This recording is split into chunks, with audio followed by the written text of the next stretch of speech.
Test, test, test.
Good evening.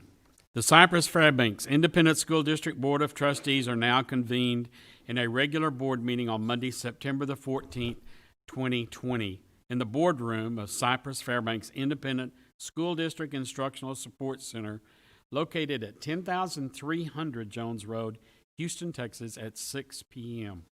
I want to welcome the members of our audience and our television viewers to this meeting of the Board of Trustees. As the Cypress-Fairbanks Board of Trustees, we are here to set goals, listen to reports from the superintendent, approve budgets and contracts, personnel appointments, and make policy for the district. It is not the role of the board to make day-to-day operational decisions. The management and day-to-day operations of the district are the responsibility of the superintendent. We have policies and procedures in place to resolve concerns and issues. This is a public meeting of the Board of Trustees, not a meeting of the public. Prior to this meeting, board members received information related to items on tonight's agenda. Agenda items will not necessarily be handled in the order listed on the notice. The meeting is open to all who wish to attend and hear the matters discussed. During the course of this meeting, the board may determine that a closed session is necessary. In that event, the board will meet in closed session to consider matters duly posted for this meeting as permitted by sections 551.071 through 551.084 of the Texas Government Code. These proceedings are airing live on Comcast Channel 16 and the district website. They will also be available as video on demand on the district website following tonight's meeting.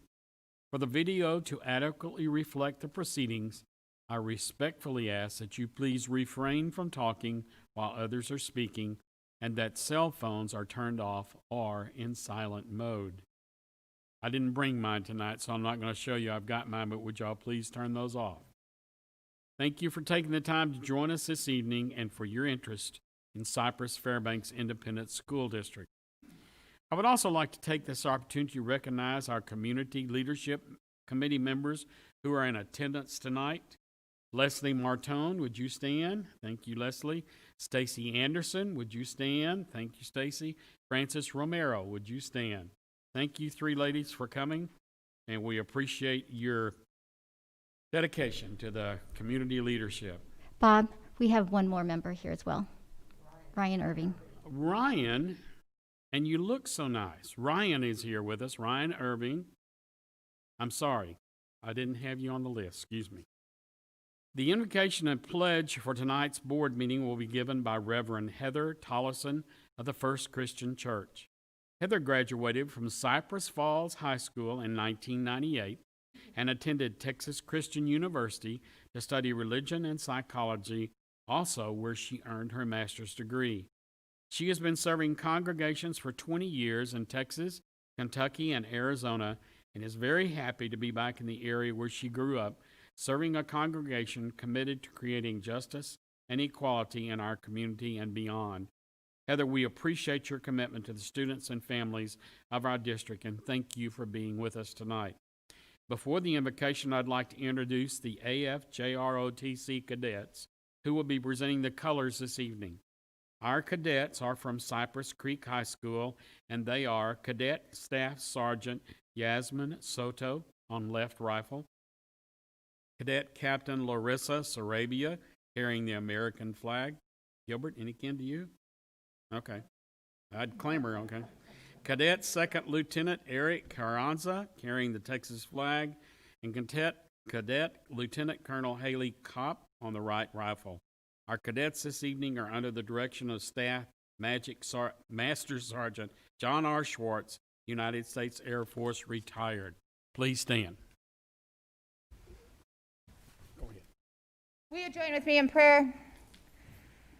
Creating God, we are so glad to be gathered in this place together to do the work of this community, to train and educate leaders, and to lead ourselves.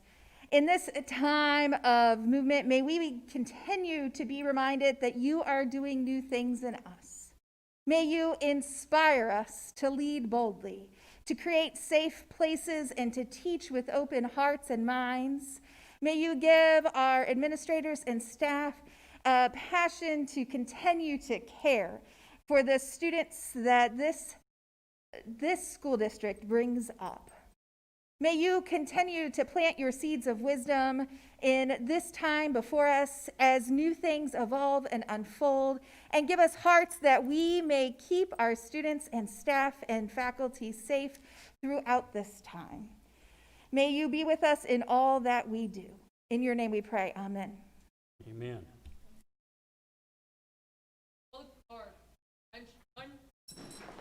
Air, E, others. O, arch.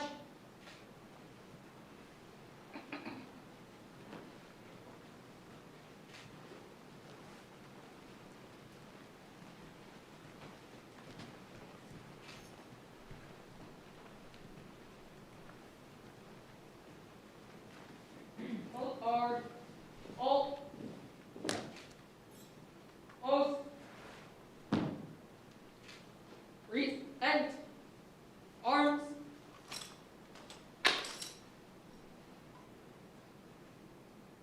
I pledge allegiance to the flag of the United States of America and to the republic for which it stands, one nation, under God, indivisible, with liberty and justice for all.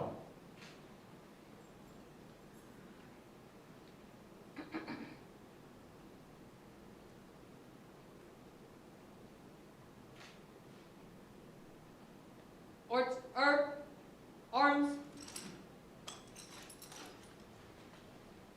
Post.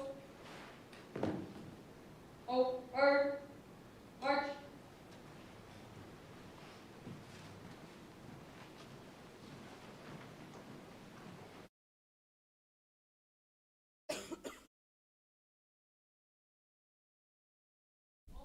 You may be seated.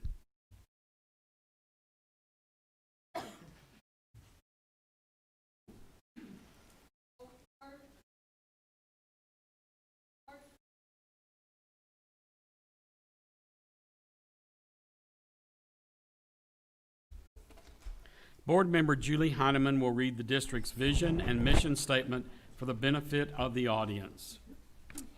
Our vision at CFISD is formed from the acronym LEAD: to learn, empower, achieve, dream. LEAD. Our mission is to maximize every student's potential through rigorous and relevant learning experiences, preparing students to be 21st century global leaders. Thank you, Ms. Heineman. We will now proceed with the recognitions portion of the agenda. I'm going to turn this over to Dr. Henry. Thank you, Mr. Covey. Just one little thing I want to make sure the community is aware of before I turn it over to Mr. Garcia. Over the last couple of years, Cypress-Fairbanks ISD has been working to implement an online registration system that will provide greater convenience for parents and guardians.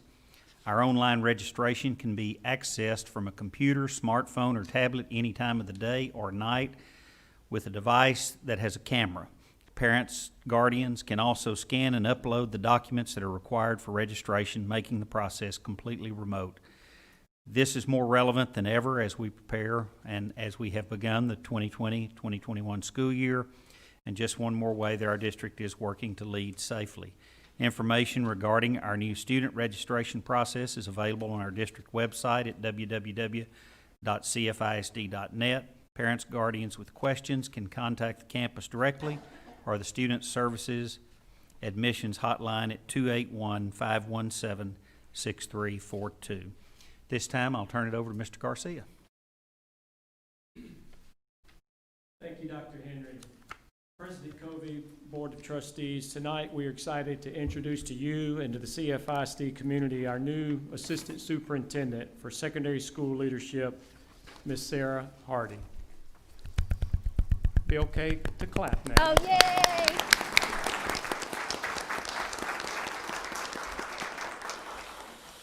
I will give a brief overview of Sarah's professional experience and then provide her an opportunity to address the board and introduce the family members she has present in the audience.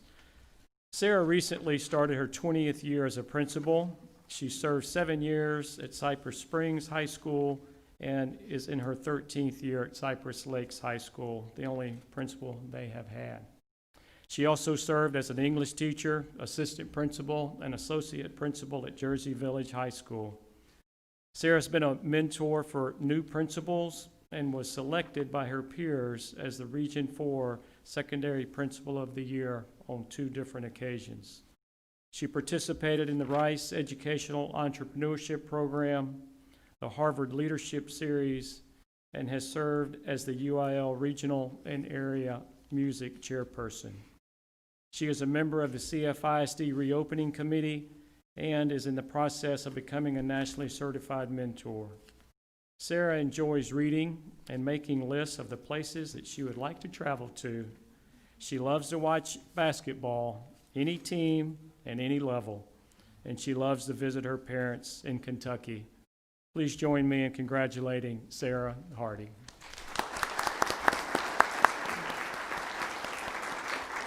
Thank you, Mr. Garcia. Mr. Covey, Dr. Henry, Board, I can't thank you enough for this honor to get to serve our schools in this way. And I want to thank you for 39 years. I've only been in Cy-Fair ISD, and I have learned so much in the 3 schools that I've been in, Jersey Village, Cypress Springs, and Cypress Lakes. I've had the opportunity to work with amazing teachers, amazing administrators, boards, support staff, and most of all, incredible students who have certainly grown me up throughout the years. And I hope that all those things that I've learned from those people, I can carry into this new position and make you proud. I do have some family members here today. My daughter, Catherine, her fiance, Brandon, and my son, Stephen. They're all members of the CFISD family. One's at Bain, one's at the Carpenter Center, and one's at the Carlton Center. And I am so proud to have them as a part of our family, both our personal family and as our Cy-Fair family. So thank you guys for coming. I appreciate it. I also want to thank my family that's out watching because they are at home, because they're getting ready for school tomorrow, which is, of course, the most important place to be on the campus, because the campus is where it happens. I've very much grown to know that, and I look forward to supporting our campus principals in every possible way. Again, thank you so very much.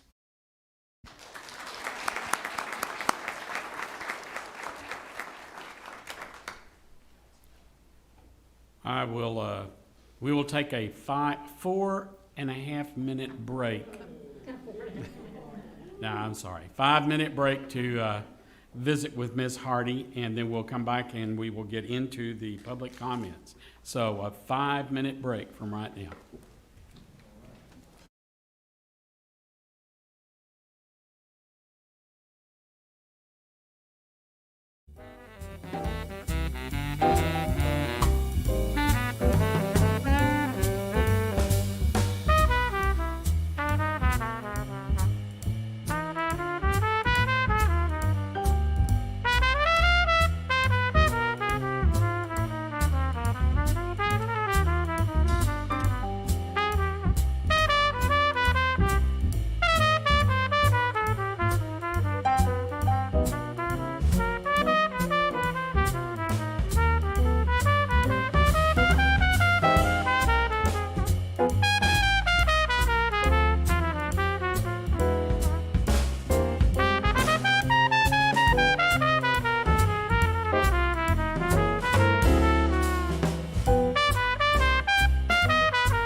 Okay, public comments. 2A, patrons who are duly registered per policy BED local may address the board and make public comments on an agenda item during or before the board's consideration of the item.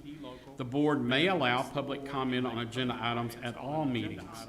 The board will continue with the remaining agenda after the registered patrons have had an opportunity to speak.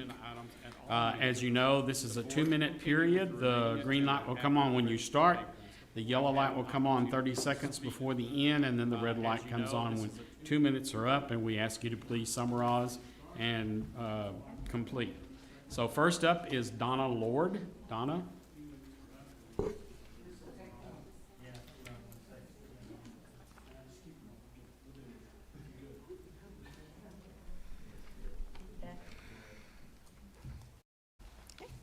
Good evening, I'm Donna Lord, president of Cyfair TSTA NEA. I am also a middle school teacher and taxpayer in the district. Cyfair ISD for all. We see this logo everywhere in the district. But really, is Cyfair ISD really for all? Almost a week ago, we began a new school year with students returning both in person and online through Cyfair ISD Connect. Most campuses have directed their teachers to teach both the face-to-face and Connect students together in real time. Unfortunately, this model is not providing equitable educational opportunities for all students.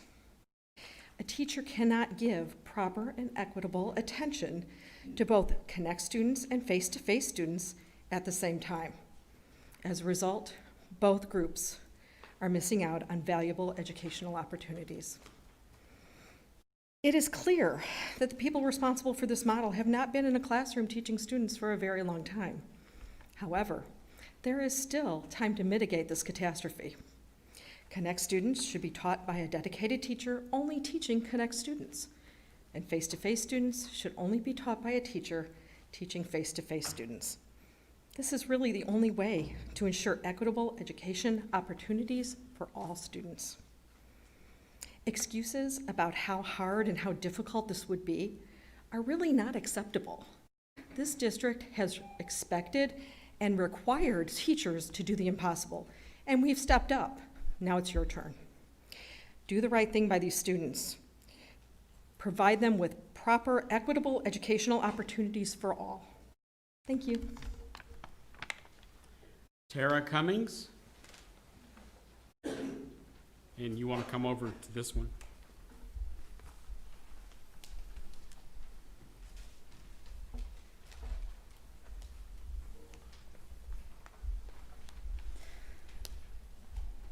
Good evening. I'm the parent of 2 students, and they are both virtual learners through CFISD Connect. And it is not working, much like the teacher who just spoke. My kids are not getting the education that they deserve. They are spending time in tears and frustrated, and their teachers are killing themselves to troubleshoot live while also trying to teach the students face-to-face. No one is getting what they need. It is not equitable in terms of, even though no one is getting what they need, my children at learning virtually are getting less than those face-to-face.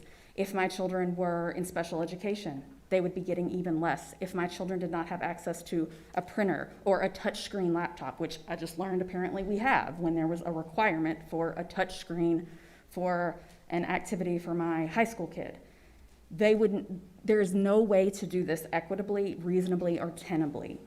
We have to provide dedicated teachers for CFISD Connect students and dedicated teachers for face-to-face students. This blended model is not working. It is not tenable. It is not equitable. So I urge you to do the right thing and provide dedicated teachers for each model of students. Thank you. Dana Alexander.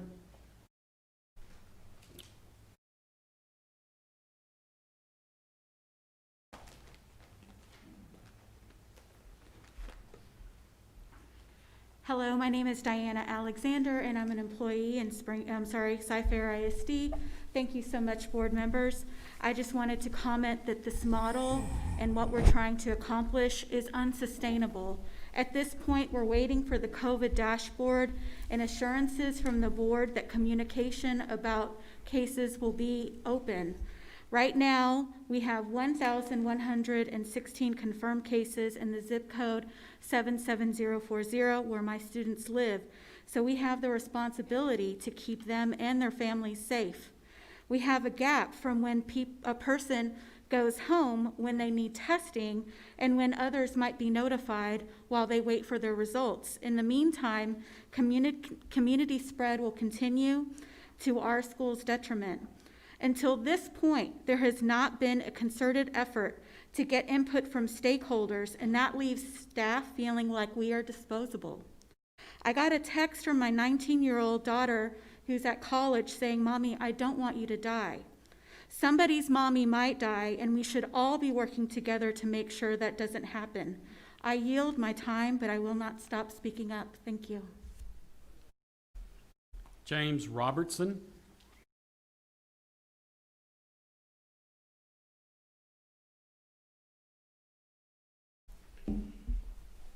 Good evening, and thank you for the time. My wife is a third grade teacher at one of your elementary schools.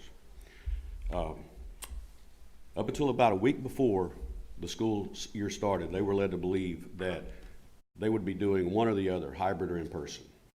A week before, it's dropped on them that the teachers would, in fact, be having to administer both programs. Like you've heard already, it's not sustainable. My wife works from the time she wakes up to the time she goes to bed, including the weekends. I drop her off at school, I pick her up because she's too exhausted to drive.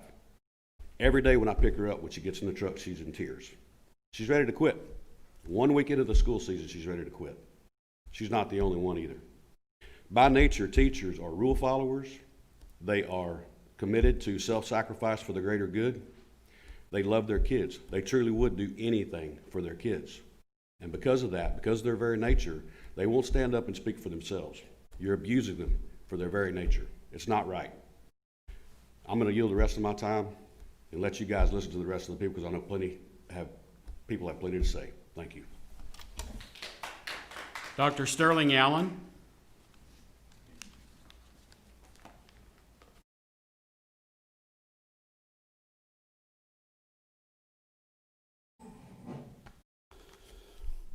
I had a witty thing to read to you guys, but after listening to the comments, I do want to say, I think y'all are doing a great job.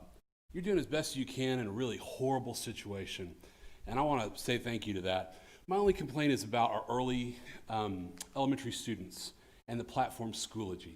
There are incredible challenges there, challenges that we didn't expect because it's a file-based directory instead of a visual program where they can click on a graphic interface. I hope you'll consider just exploring other options in the near future. But again, I want you to know, I think y'all are doing a great job and doing your very best, just like all of our teachers, all of our students, and all our parents. Thank you. Tracy Manley.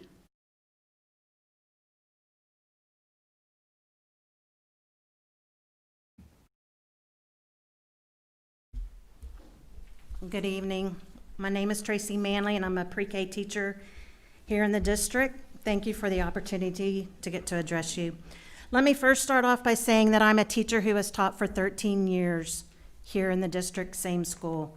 I was highly honored last year when I was recognized as Teacher of the Year, COVID Teacher of the Year. But now I go to sleep crying. I do not sleep through the night. I wake up crying and I start my day that way. Why? Because the teachers at my school are going through reopening of our school without any leadership. For example, not one meeting with my grade level team has happened since March, before March. Not one time has my team been asked for input, suggestion, ideas, or for opinions. And I could go on and on.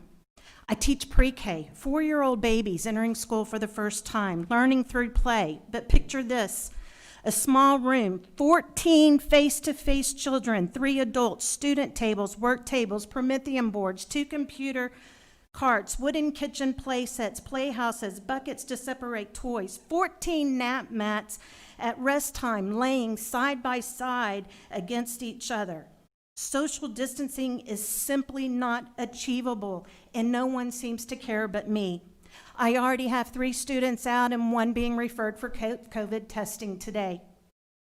I have expressed my concerns over and over and my need to sit down and talk about this, but no one will sit down with me from my campus.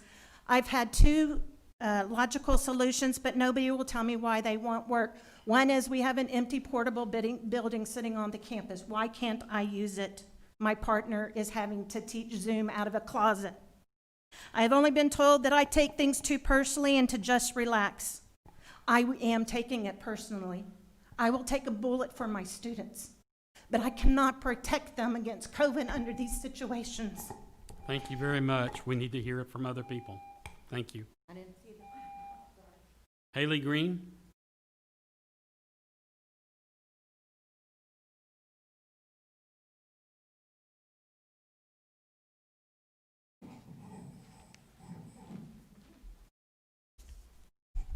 Good evening. I am the mother of a first grader in this district, and she's also in the Horizons program. Over Zoom, the voice of my daughter's teacher is muffled, much like mine is right now, as her teacher tries to teach 14 in-person students and 9 virtual students simultaneously, battling technology alongside all the usual classroom disruptions one would expect with first graders. Students, keep your masks on. Pull them up, please. No, we are not touching someone else's materials right now. Don't forget to mute yourself, John Smith. John, please mute yourself. The mute button is on the left of your screen. Now our teacher's screen sharing is stuck and Zoom has kicked us off once again. I have been at my daughter's side virtually every second of her virtual first grade, and we are struggling. How much more difficult must this be for students with 2 working parents, for students with disabilities, for families who speak languages other than English at home, for our teachers who are attempting the impossible every day? No one's needs are being met by this hybrid model. Cyfair ISD has had more than 6 months to face the realities of pandemic education, and the hybrid method is an ineffective solution. Frustrated parents are already withdrawing students from the district. Virtual students will now be sent back in droves for the second grading period. But we need parents to keep students at home to allow for social distancing at school. What is the plan if all 23 students in my daughter's class go back in person? What is the plan when teachers and substitutes get sick due to overcrowded classrooms, whether from COVID or just the common cold? It is not too late to get back on course. We should begin by consulting our teachers, who are the real experts in creative solutions. We need to jettison this hybrid model, respect our teachers' preferences for in-school and virtual teaching. Thank you very much. Nisha Thies. I'm sorry if I mispronounced that.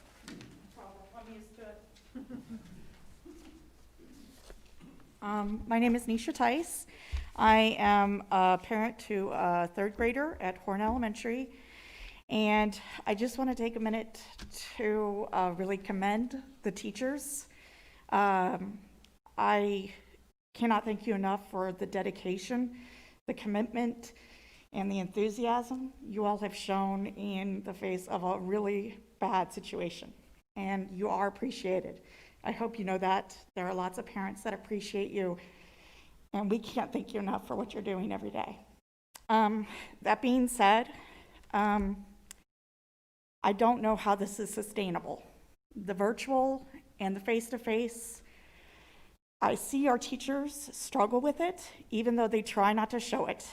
And they try to show enthusiasm and grace and patience because they've practiced it all the time, but they are dealing with something they haven't and something we haven't.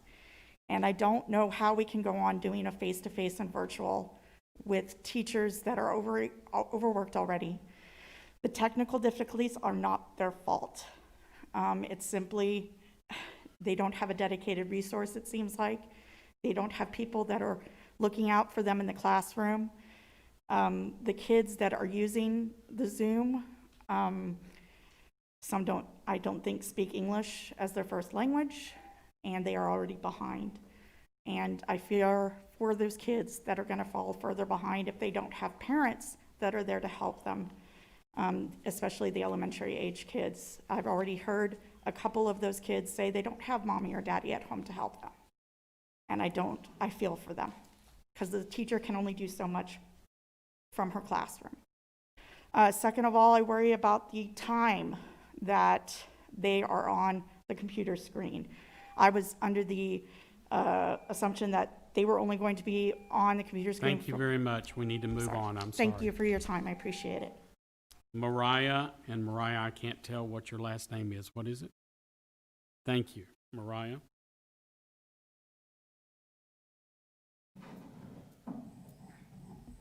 Hi, my name is Mariah Notchby, and I'm a teacher here in Cyfair. And I left school on Friday frustrated, overwhelmed, beaten down, just like so many parents and students and teachers here in our district. And maybe those frustrations were around Google permissions or Schoology crashing or not figuring out the link for Zoom. But I want you to remember that for Spanish-speaking students, this problem is compounded. If English is not your first language, it is so much harder. I think about Carlos, who is in my 5th period, who has to translate all of the district materials for his mom into Spanish. Or Senora Diaz, who wants to help troubleshoot Schoology, but the best the district has offered her is a link to a YouTube video and the description that says, check the captions. Well, I've checked those captions and they're not there. There are no subtitles in Spanish. In a district that is 60% Latino, we are not serving those students. The majority of our families come from Spanish-speaking households, but we're not providing equitable language access. Tonight, the board will sign condemnation of racism. And this is something y'all have been talking about for months. This is my 3rd board meeting talking about racism. And if you just continue to put it in writing, but don't put any intention or anything actionable behind it, you are not doing anything to address the racism and the lack of opportunity for all here in Cyfair. So tonight, I'm asking you to commit to equitable language access in all district communications, videos, Facebook, emails from the school. There should be somebody at the district who can translate things into Spanish. Second, I ask that you also commit publicly to transparent and timely data on discipline and issues, because we know our Black boys are over-policed in our schools. I ask that you commit to publicly and transparently give data about our enrollment in our GT programs, because our Black and brown students are underrepresented, even though they make the majority of our students. I thank the board for condemning racism, but y'all still got work to do. Thank you. Thank you. Paul Langone? Thank you.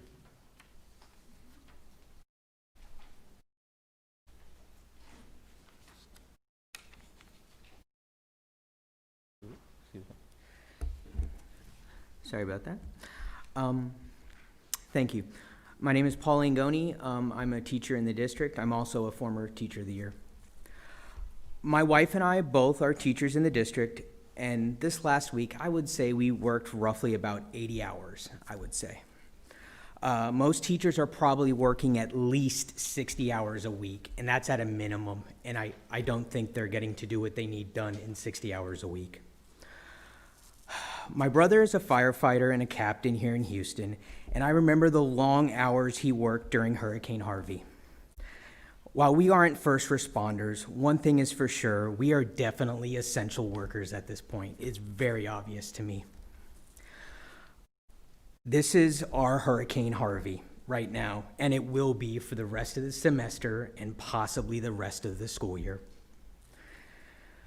I am so proud of the teachers and yes, the administration and the support staff for how hard we are working. I wonder when fatigue might set in for some of these teachers and these administrators. Sorry. The most common word I've heard in the last week from teachers is exhausted, and it's only the first week. You don't normally hear that word till November. Right now, we are running at 150%, in my opinion, 100% on contract and 50% at home, doing lessons and Schoology. Schoology is all-encompassing, but there is a huge learning curve for all, parents and students. And with home learners, they're working so hard as well. Parents, please know we are working days, nights, and weekends to do our best to provide a proper education to the best of our ability for your children. Many teachers will be putting their families second. unfortunately, even more than normal this school year. Thank you, Mr. Langoni. Thank you. Thank you to all the teachers. Jesse Lands.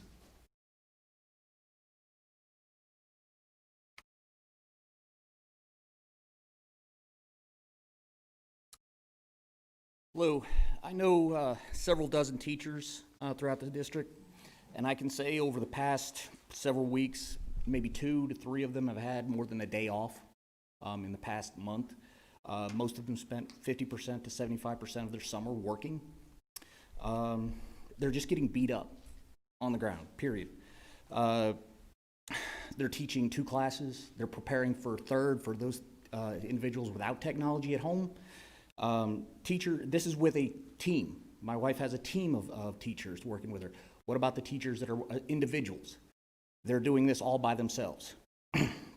Many teachers are spending, as has been said, 60 to 70 hours a week working to prepare for class. It's been said that the Schoology was pre-made, had all this all this information in there. That's a lie. It doesn't. I've watched them all put this stuff in. It's not easy. Takes, several hours to several days to get 1 week worth of content in there.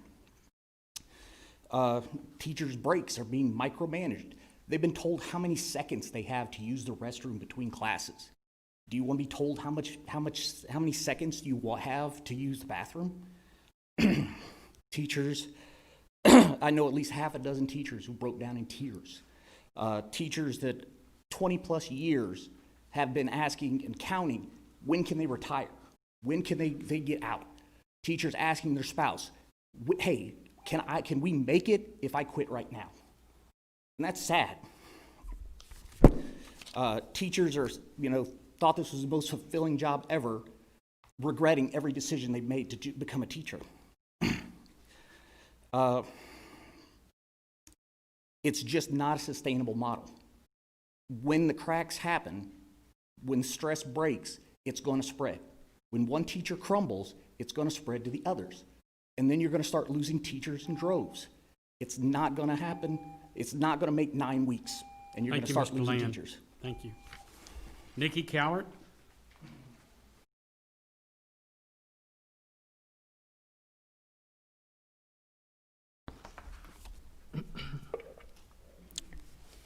Unions have been the only powerful and effective voice working people have ever had in the history of this country. That's actually a quote from Bruce Springsteen, believe it or not. My name is Nikki Cowart, and I'm the president of the local Cypress-Fairbanks chapter of the American Federation of Teachers. I come back to the podium here tonight to remind the trustees and the administration of the same 3 basic values I shared here this same time last month. Number 1, the health and safety of students, teachers, and staff has to be the top priority. Number 2, teachers, support staff, and parents should be authentically involved in planning discussions, and all staff should be given regular opportunities to offer their opinion. And number 3, the district's plan should actively promote equity for all students, especially our Black students, brown students, and students from economically disadvantaged backgrounds. More times than not, AFT has been a proud partner with Cyfair ISD, and we know teachers are essentially partners. Our teachers have built strong bonds and relationships with families. In my role as president of the union, I've been blessed with opportunities to tour Cyfair ISD campuses over many years and grow a trusting relationship with not only our members, but many campus principals as well. She has since retired, but one of my most favorite Cyfair principals, Gina Guidry, once shared the greatest, most simple words of wisdom. I asked Gina, how do you do it? You run a tight ship here, but your entire campus seems to operate so efficiently. And she shared with me, happy teachers mean happy students, and that means happy parents. I think that adjective is interchangeable with other words as well. Healthy and supported teachers mean healthy and supported students and families. This COVID pandemic has altered nearly every facet of our work, as we have repeatedly heard the plea tonight to be flexible. Thank you. We will now proceed to the board comments portion of the agenda. 3A, any board member may make a comment during this portion of the agenda without prior posting being required. Comment items may not pertain to the character of any students, staff, or board member and may not be discussed or deliberated upon at this meeting. I'll start on my right side. Mr. Sarabia, do you have any comments you'd like to share?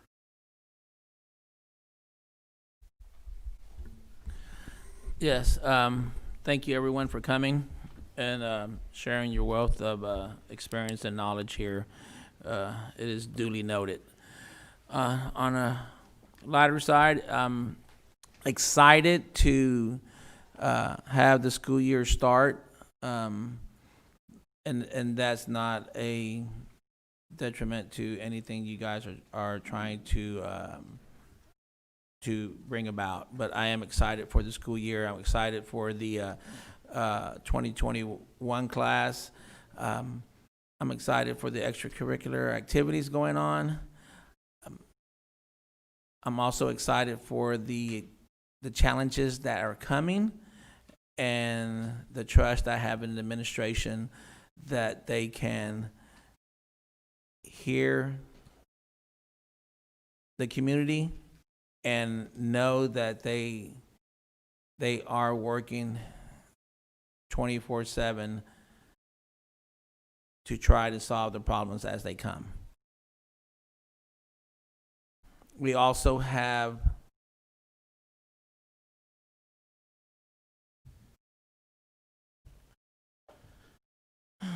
an important thing to sign today, and it's not to be taken lightly, and we're not to, and it is very much forthcoming. We'll just leave it there. We got to visit Rowe Middle School a week and a half ago, and that was very exciting. The team did outstanding. It's a new school with so much to give. It's going to be a groundbreaking community there. It's nothing that I've ever seen before, and it has a chance to set standards way above. And hopefully, once the elementary school is there, great things will happen there. I trust that very much. The administration, Dr. Henry and Mr. Colby and the rest of the trustees, they are working very hard. And the teachers, I hear from them also. I hear the pleas on the side. I related a story earlier today to another group on how the same stories you tell now is the same stories that she was saying. But at the very end, she had a good finish to where, she always likes to think the glass is half full, but right now it seems to be half empty. And you guys are fighting a fight that doesn't seem to be getting any easier for y'all. But we are trying, and we do hear your pleas. I guarantee you that we are. And for everybody out there, persevere through and trust in us. I can't make promises, but I can tell you we're trying. Thank you, sir. Ms. Heineman. I know, I didn't want you to get bored. Shaking it up.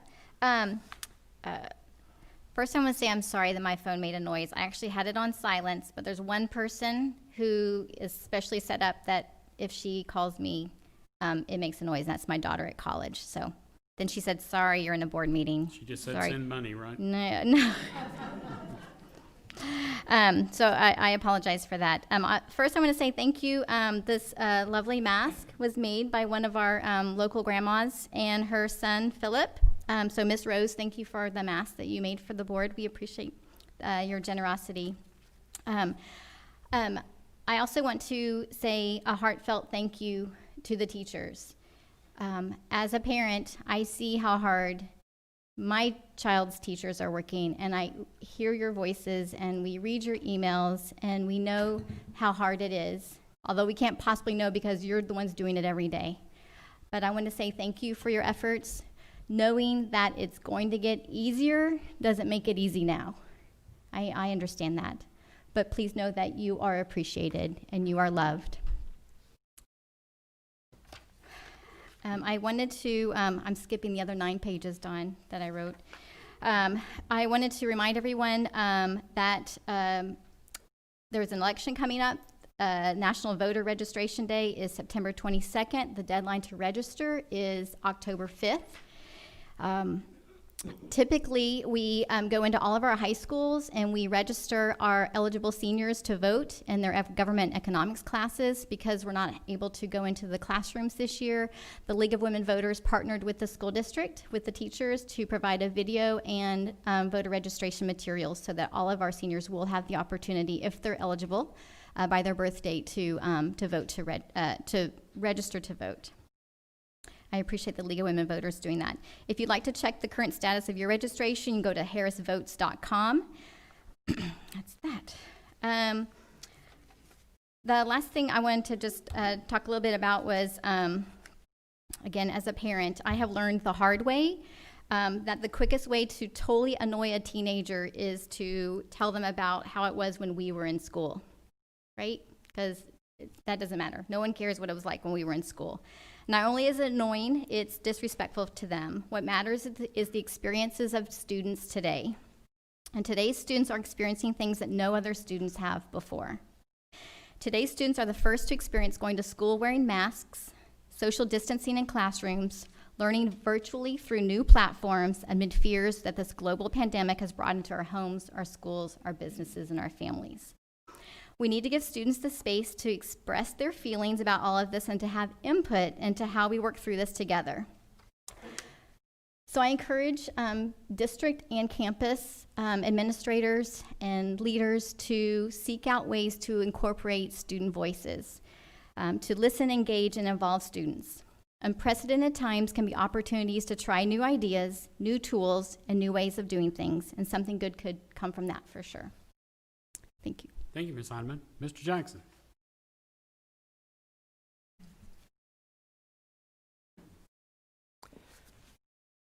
I'll join my colleague, Ms. Heineman, to remind everybody about the end of an important time period. That's the census. It's wrapping up. The greatest source of child development funds in the state of Texas happens to be block grants, all of which get allocated based upon the census.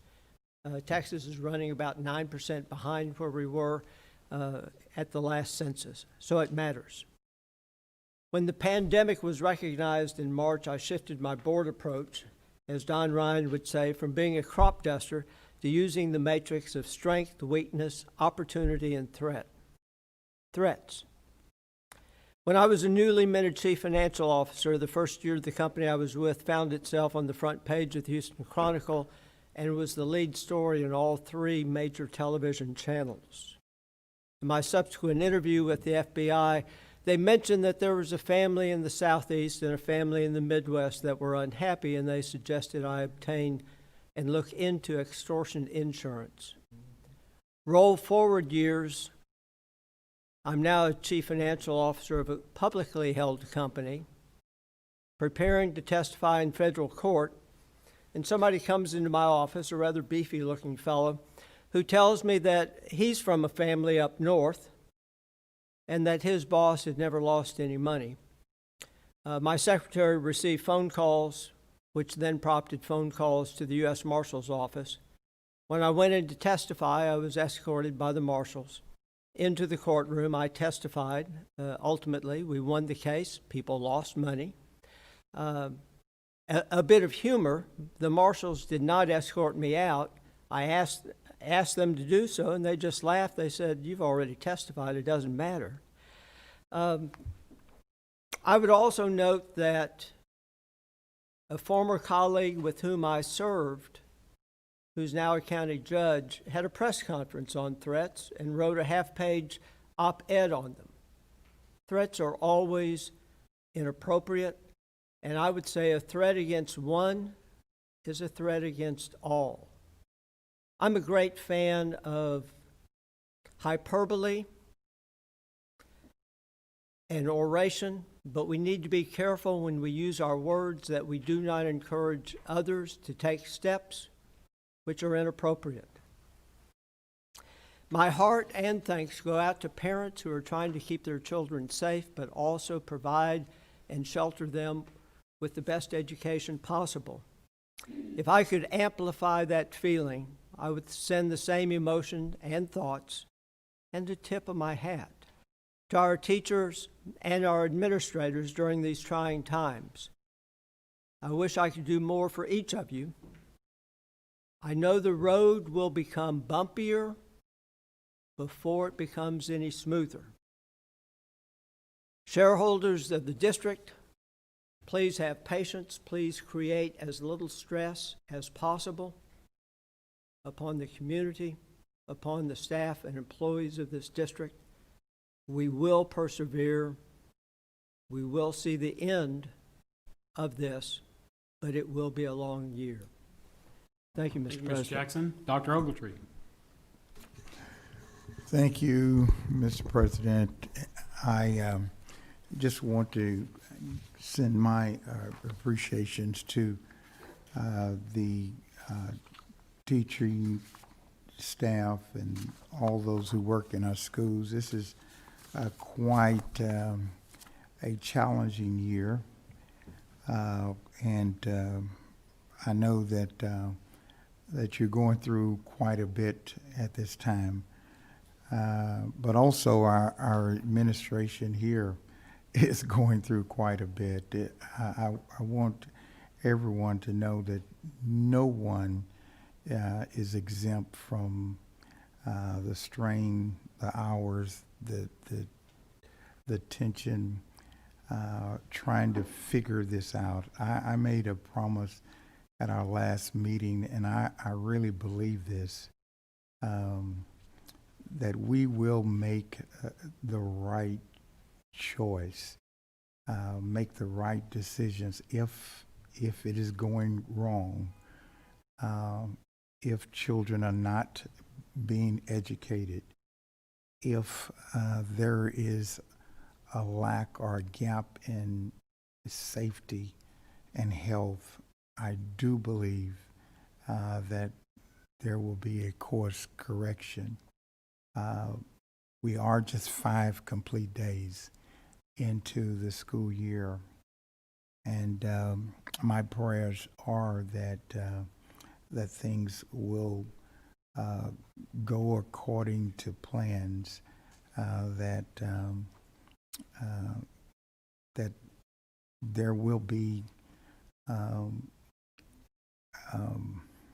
education that will take place, and that those who are at home will not suffer.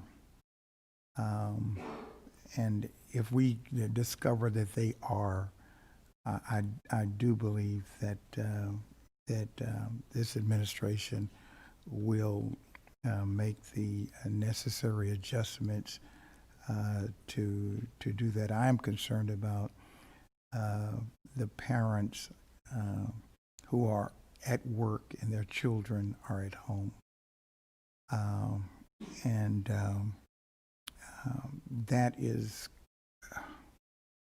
almost an impossible scenario for working Schoology and doing virtual and following all the times on and off. But we've just got to keep pressing forward, listening and taking what I believe is constructive criticism, and making sure that we are trying to do the right thing.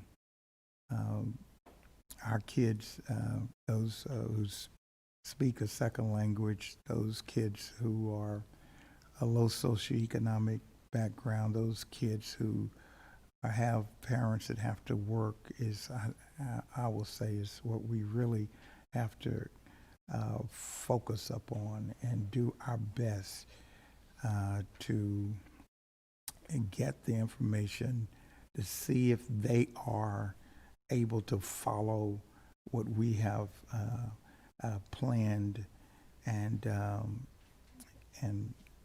if they can't, and if it's not happening, I'll be the first to say let's try something else. I had suggested that there be virtual teachers and in-classroom teachers, and that's not the direction that we have taken so far. But we're just in 5 days. I am praying and also trying to be very supportive and encouraging to Dr. Henry and his team, and to any teacher that I talk to, any administrator. I'm going to continue to be very positive, and let's pray that this gets done. And thank you. Thank you, Dr. Ogletree. Ms. Blacksher? Thank you, Mr. Covey.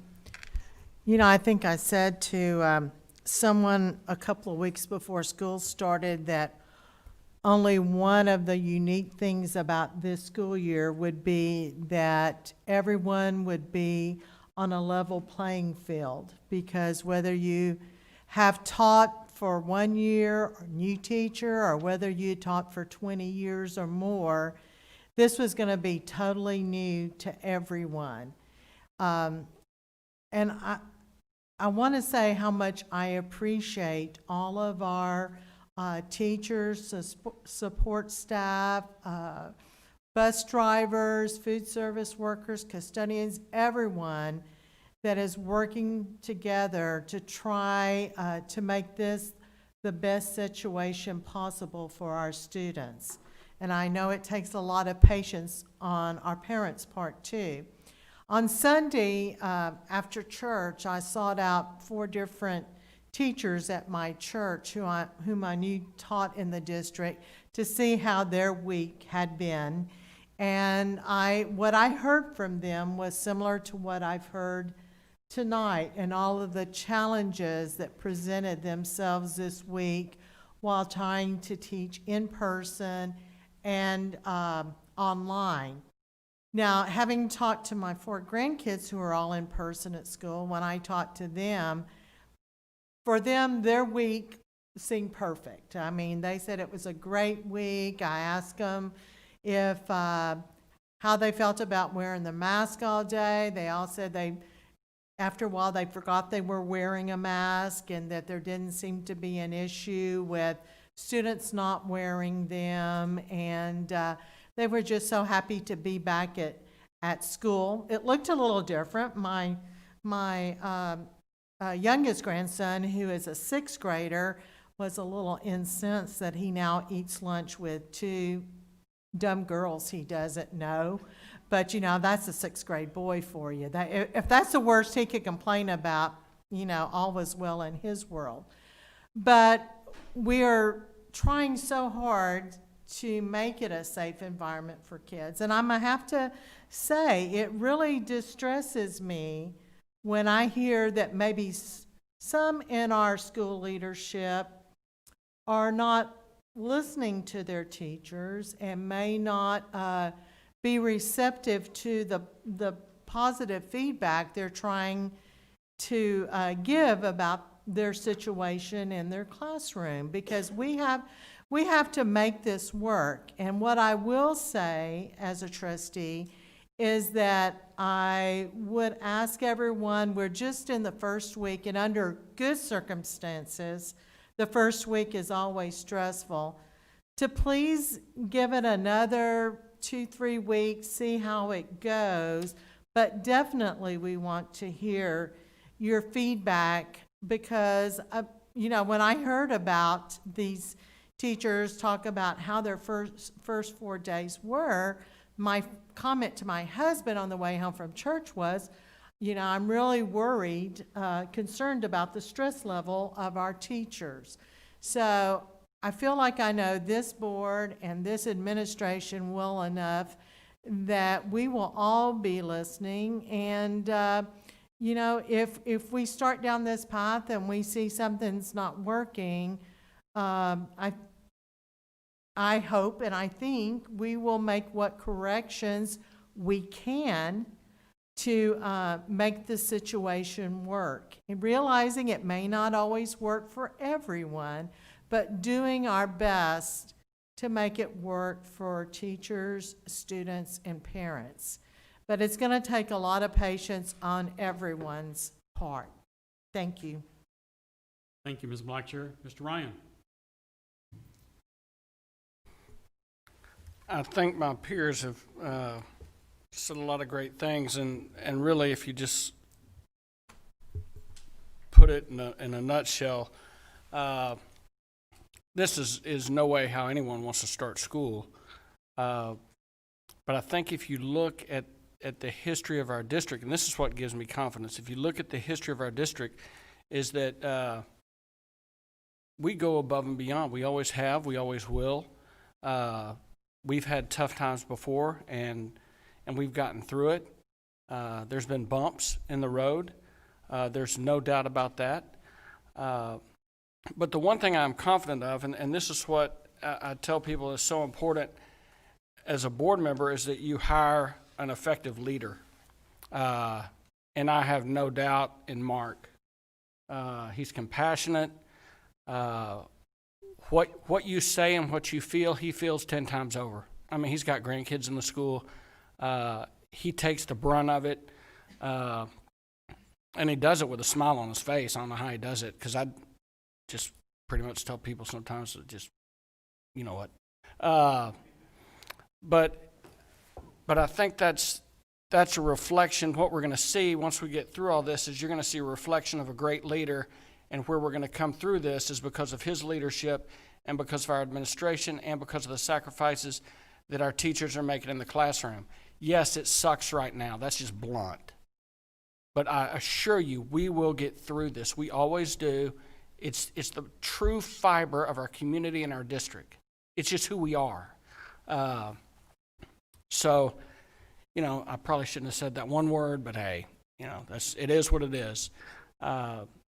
But I think Tom had said it earlier, and a lot of the board members yeah, we need patience. And patience isn't easy when you're in the throes of chaos. It really isn't. I know that personally. I'm sure a lot of the teachers out there feel the same way right now. But I'm confident in our board. I'm confident in our administration. And I know that when we get to the end of the year, we'll look back and go, man, we nailed that one. We did great. So thank you, Bob. Thank you, Mr. Ryan. On another subject, I'd like to share that recently the State Board of Education approved 5 of 8 charter applications that were submitted by the Texas Education Agency. Our own Julie Heineman testified in front of the State Board of Education asking them not to do this. This will affect a number of school districts across the state, including Austin, San Antonio, Dallas, Fort Worth, and South Texas. The approximate cost to the districts that are affected will be a loss of approximately $78 million annually and $425 million in 10 years. And in addition, this will cost the state of Texas an additional $180 million due to the charters getting more dollars per ADA than public schools. Some of these charters are headquartered out of New York, Florida, and California, where a part of that money will be sent. People, if you don't realize what charters can do to public education, you need to step up and talk to the State Board of Education and also make your feelings known to every legislator that you know and you can talk to. Now, on the subject we had tonight, it breaks my heart to hear some of these stories that are shared. But let me also tell you that in the past 3 weeks, when we started the professional development, as many people as we heard talk here tonight on a negative, I have heard that many and more who have come to me to thank me for what the administration has been doing. Not that it's easy, because it certainly isn't. But I'll also tell you that from my time on the board, and I have been on the board for a while, but when I got on this board, I thought I knew everything about Cypher, but what I knew was the area where I lived, which was in one area specifically for a long period of time, and I knew the elementary, the middle school, and the high school. When I got on this board, I realized, and this is one of the things I like about us being an open board where you can live anywhere and be on this board. You don't have to live in a specific area. But when I got on this board, I realized that there was a huge overview of things that I had no idea of that affected all of the other facilities and the 80-something thousand other students that I had never taken into consideration. So I feel like that this board has to be open to look at the entire situation and make decisions that we feel are best for everybody. It may not be something that's best for you as an individual, but we look at it as being best for everybody. And to add a little note to that, I have never had so many negative texts and emails sent to me as I have in the past 3 weeks. And the amazing thing to me is they don't sign their name, but they're certainly willing to send remarks that I would never repeat to anybody. But it's just amazing that if you don't have the guts to tell me who you are and stand up for what you believe, I don't want to listen to what you've got to say. So I personally have a problem with that. But what I will say, and that's basically backing up everybody on this board, we want to take everything into consideration, and we want the best for this district, because this district has been a leader for the past almost 80 years. And there's no reason for us to turn our head and say we're not going to be in the future. This is going to be a change. This is a change. One of the things I see that is a positive is technology is certainly being incorporated a lot more than was before. And I'll tell you, about 4 years ago, and this board goes out and visits schools, facilities. I had been working, because I am a challenged senior that doesn't understand technology a lot, and I'd been working with a lady at one of our middle schools who was training me on how teachers could actually use technology. This was probably 5 years ago. There was a young man sitting in the back of the class. This is a middle school. And after the bell rang and he got up and left, I thought maybe he was in timeout or whatever they call it in middle school. And I asked the teacher, I said, was he in trouble? Is that what he's doing? She said, no. He wanted to take geometry, and we don't offer that in middle school, so he's zooming in to one of our high schools.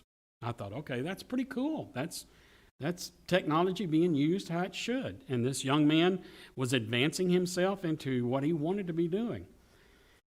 Go forward about 3 or 4 months, and I'm visiting one of our high schools, and we walk into the math class, and I see 6 computers on the front row, and then the students are all behind it. And a great big screen, or what do you call those things? Yeah, the Promethean. That might have been before. Anyway, so I saw that, and I asked her, I said, what is this? And she said, oh, these are different middle school students that are taking geometry, and I'm teaching them as well as my class. And I said, my God, I was just over at this middle school a few months ago, and this young man was taking it, and all of a sudden I see this note pop up saying, hello, Mr. Covey. And I was like, oh my gosh, this is awesome. So y'all, this can be a positive. So I'd like to see us try to make it as much a positive as we can. And I think I've overtalked my time frame. Yes. Also, I think major kudos to our operations staff. Man, the work that y'all did just so we could open our doors is amazing. So thank you guys. Ms. Blatcher? One thing I neglected to say, while I've heard tonight about some school leaderships not listening, I have heard many teachers tell me how their principals and school leadership are doing a great job leading them through this challenging time. So I know those are the minority. Thank you. Okay, now we are up for citizen participation. Patrons who have duly registered per policy BED local may address the board regarding matters of concern or interest to the district, other than the character of any student, staff, or board member. The board may not act upon any matter that is not listed on the action item portion of the agenda. We only have one speaker tonight, and that's Mr. Brian Henry.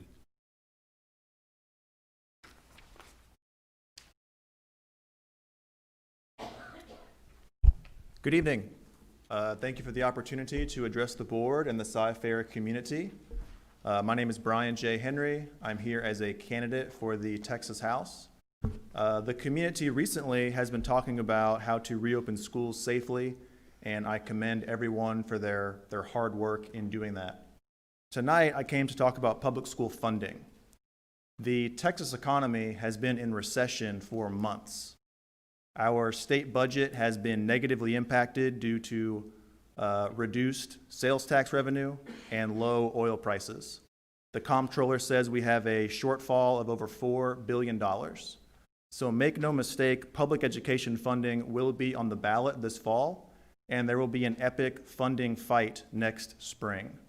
I urge everyone who cares about our public schools to think hard about who you want to have in the ring throwing punches for this district, for these schools, for your students. Do you want someone who may be lukewarm on public education, who may do the bare minimum because they're not personally or professionally invested in our public schools? Or do you want someone who lives and breathes public education, who has worked in public schools for the last decade, whose children will attend public schools? I remember the cuts from 2011. I was a first-year teacher in Humble ISD, and I was laid off because of those cuts. We cannot allow 2021 to be a repeat of 2011. I urge everyone to use their voice to advocate for public education and to vote this fall. Thank you. Thank you, Mr. Henry. For our next agenda item, signing of a resolution, I would ask that Dr. Ogletree to please read the CFISD's resolution condemning racism and affirming the district's commitment of opportunity for all. After Dr. Ogletree has read the resolution, we, the Board of Trustees for Cypress-Fairbanks ISD, will sign the resolution individually. Dr. Ogletree. Mr. President, thank you. And again, I thank Julie Heineman and Gilbert Sarabia for helping to draft this document. It reads as follows: a resolution condemning racism and affirming the district's commitment of opportunity for all. Whereas the Board of Trustees of Cypress-Fairbanks Independent School District, the third largest school district in the state of Texas, deem it necessary for the respect and dignity of our employees, students, parents, business partners, and community to promote the tenet prescribed in the Declaration of Independence, being all men are created equal. Whereas recent events in our country have brought to the forefront the disturbing issues of racism, systematic racism, discrimination, injustice, and inequality. These issues go against the motto of our district, opportunity for all. It is our desire that this motto become ingrained in our culture and behavior, so much so that Cypher ISD is a district that does not tolerate racism. Whereas it has been 56 years since the Civil Rights Act of 1964, whereas racism, systematic racism, discrimination, prejudice, injustice, and inequality continue to exist and are antithetical to what CFISD strives to be. Whereas we have an obligation to help shape the lives of our students toward a better America, free of racism and systematic oppression. Now, therefore, be it resolved that we lead through policy and practice to eliminate racism, systematic racism, discrimination, injustice, and inequality in any and all its forms. We desire all schools to be no place for hate schools, as well as require the study and celebration of the history of all races, ethnic groups, genders, and differences.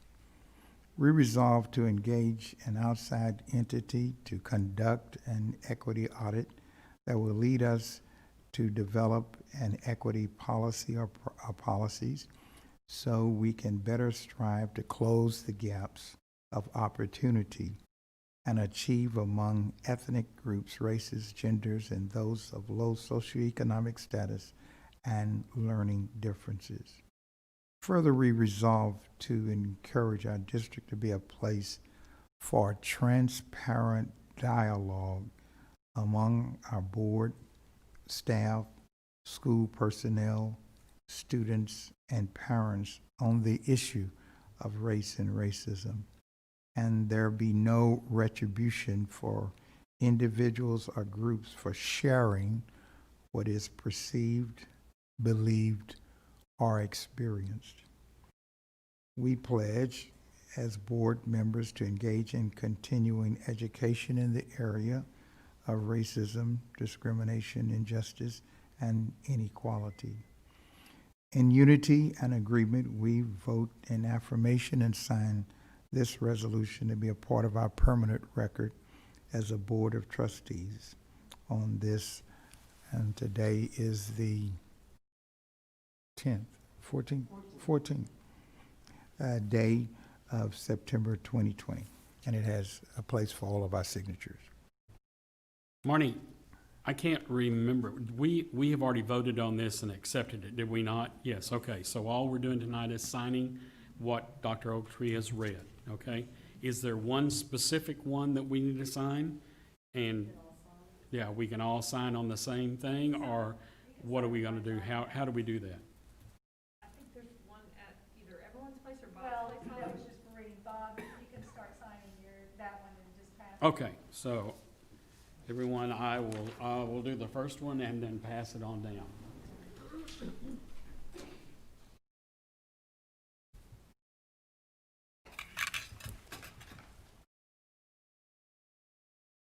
I vote.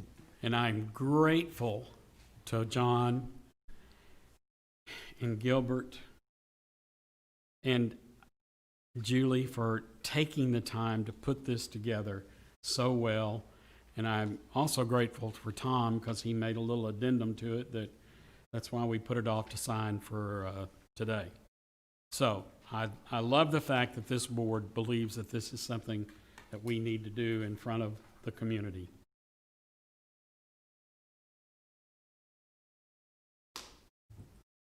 Angel, did you get the part of my head that's got hair, or did you miss that?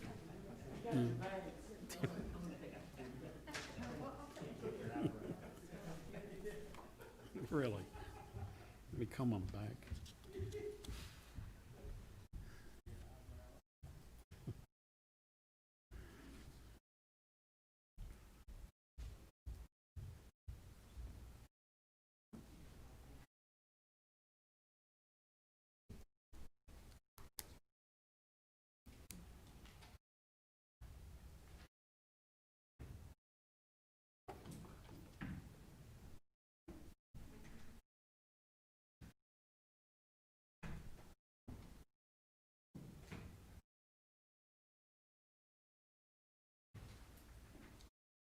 Thank you, Board.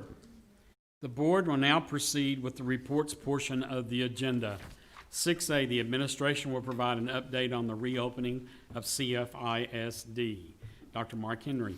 Thank you, Mr. Covey, trustees. We're going to have a brief presentation this evening related to the reopening. As been said many times today, we're 5 days into the school year now. We would have done it Thursday, but a couple of you could not be here.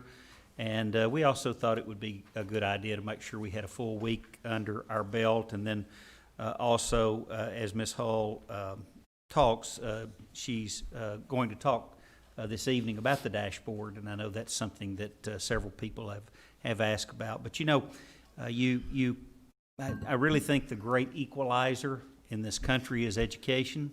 And when you're talking about putting forth a resolution condemning racism and making opportunity for all, truly the great equalizer in this country is education.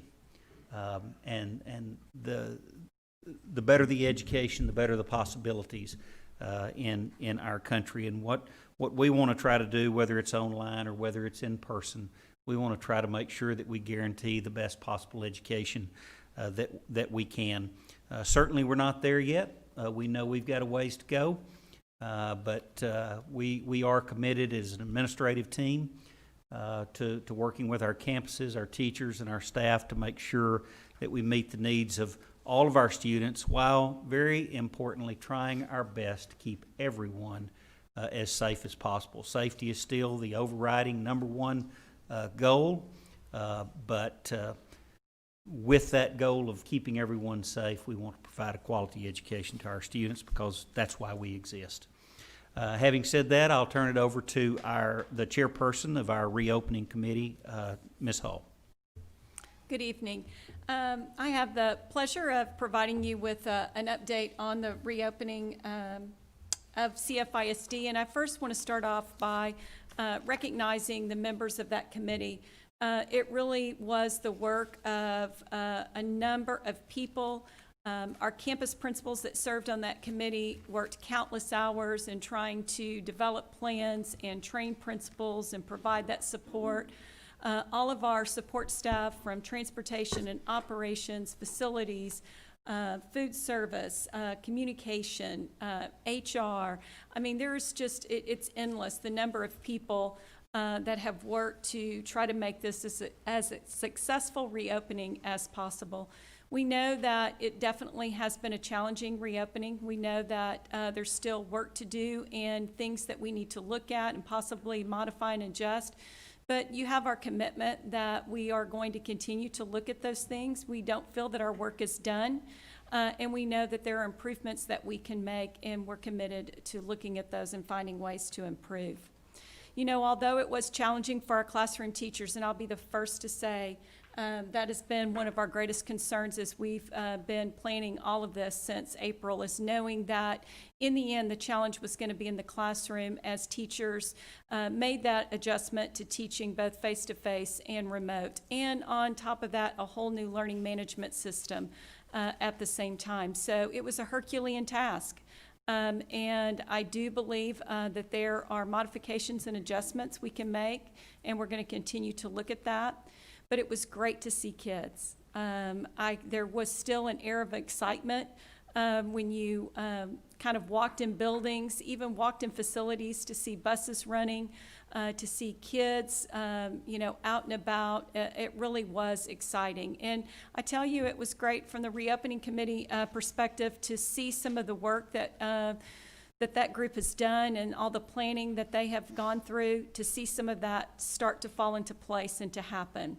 And again, adjustments and improvements that we know we can make. Just a little bit about our enrollment. Our enrollment is down. I think we're seeing that trend, though, statewide. It's not anything that is unique to Cypress-Fairbanks. We're seeing it around the region, around the area, and across the state. We've been engaged in a couple of different meetings with superintendents across the state, and those that had started prior to Cypress-Fairbanks, and most of those expressed concerns over the decline in enrollment. We're really uncertain what to think about that. We're just starting to analyze the data. You can see from the screen that we projected an enrollment of 118,498 as of Friday. Yes, at the end of day Friday, we were at 115,923. So we're about 2,500 off of our projected enrollment. Now, we always continue to grow throughout the year. We project enrollment based on what we call the October snapshot date. Where do we think we will be come October when we submit our enrollment to the state? And so we know that there's still time for that. There's still cleanup. Along with all the challenges our classroom teachers are facing, there's also the challenge of how to take attendance. I think the teachers that are still here can attest to that. And so we know that there's still some work to be done in trying to make certain we have kids coded correctly, that we've identified all the no-shows, or we have students all pointed in the right direction. As we started to look at the enrollment, though, as of Friday, we're seeing some areas where we see a significant decline in enrollment. Pre-K and K are the two that stood out the most, and I think a little bit of that is just fear from parents and with the whole virus, and wondering if it was safe and a good time for them to send their children to school. And so I think in some cases they've decided to wait and have delayed enrolling their children. You know, it's really sad as we think about pre-K and all the work that our CNI team did in the fall, and then, you know, we launched full-day pre-K in January, and we had just gotten started, you know, and then we had to close school in March. But we're not giving up on that. We're going to continue to move forward, and hopefully we're going to begin to recapture as many of those students as possible. Third grade and fifth grade. Fifth grade was a little bit higher than what we saw in the other elementary grade levels, but I thought that was interesting. Fifth grade kind of stood out to me a little bit.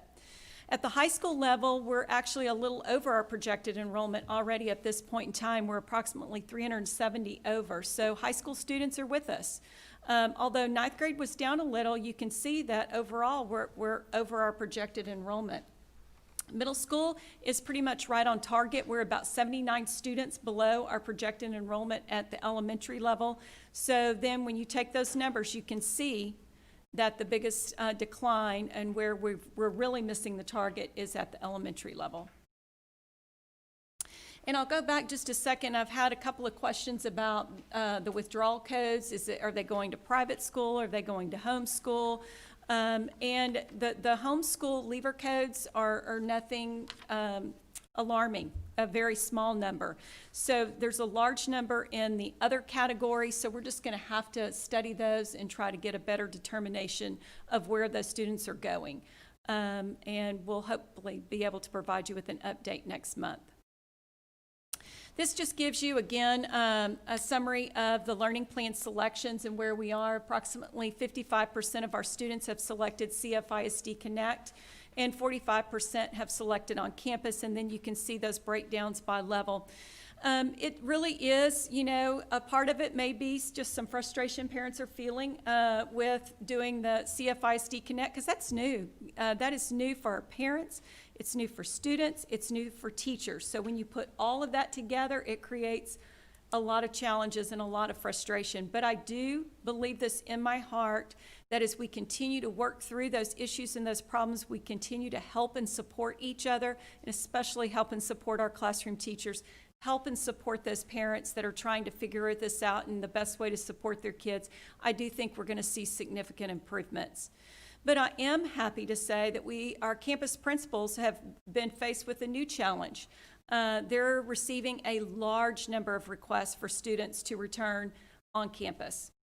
And so that's a good problem in my mind, because that says that parents, in looking at situations and maybe looking at the health and safety protocols that have been put into place and the work that our campus principals and their leadership teams have done to prepare those facilities, they're feeling more comfortable about that. So that's a good situation. What creates the challenge for our campus principals is that it's a very complex assignment in trying to determine which teachers are teaching virtual, which ones are teaching on campus full face-to-face. It does vary at campuses. It does vary by grade level. It does vary by content.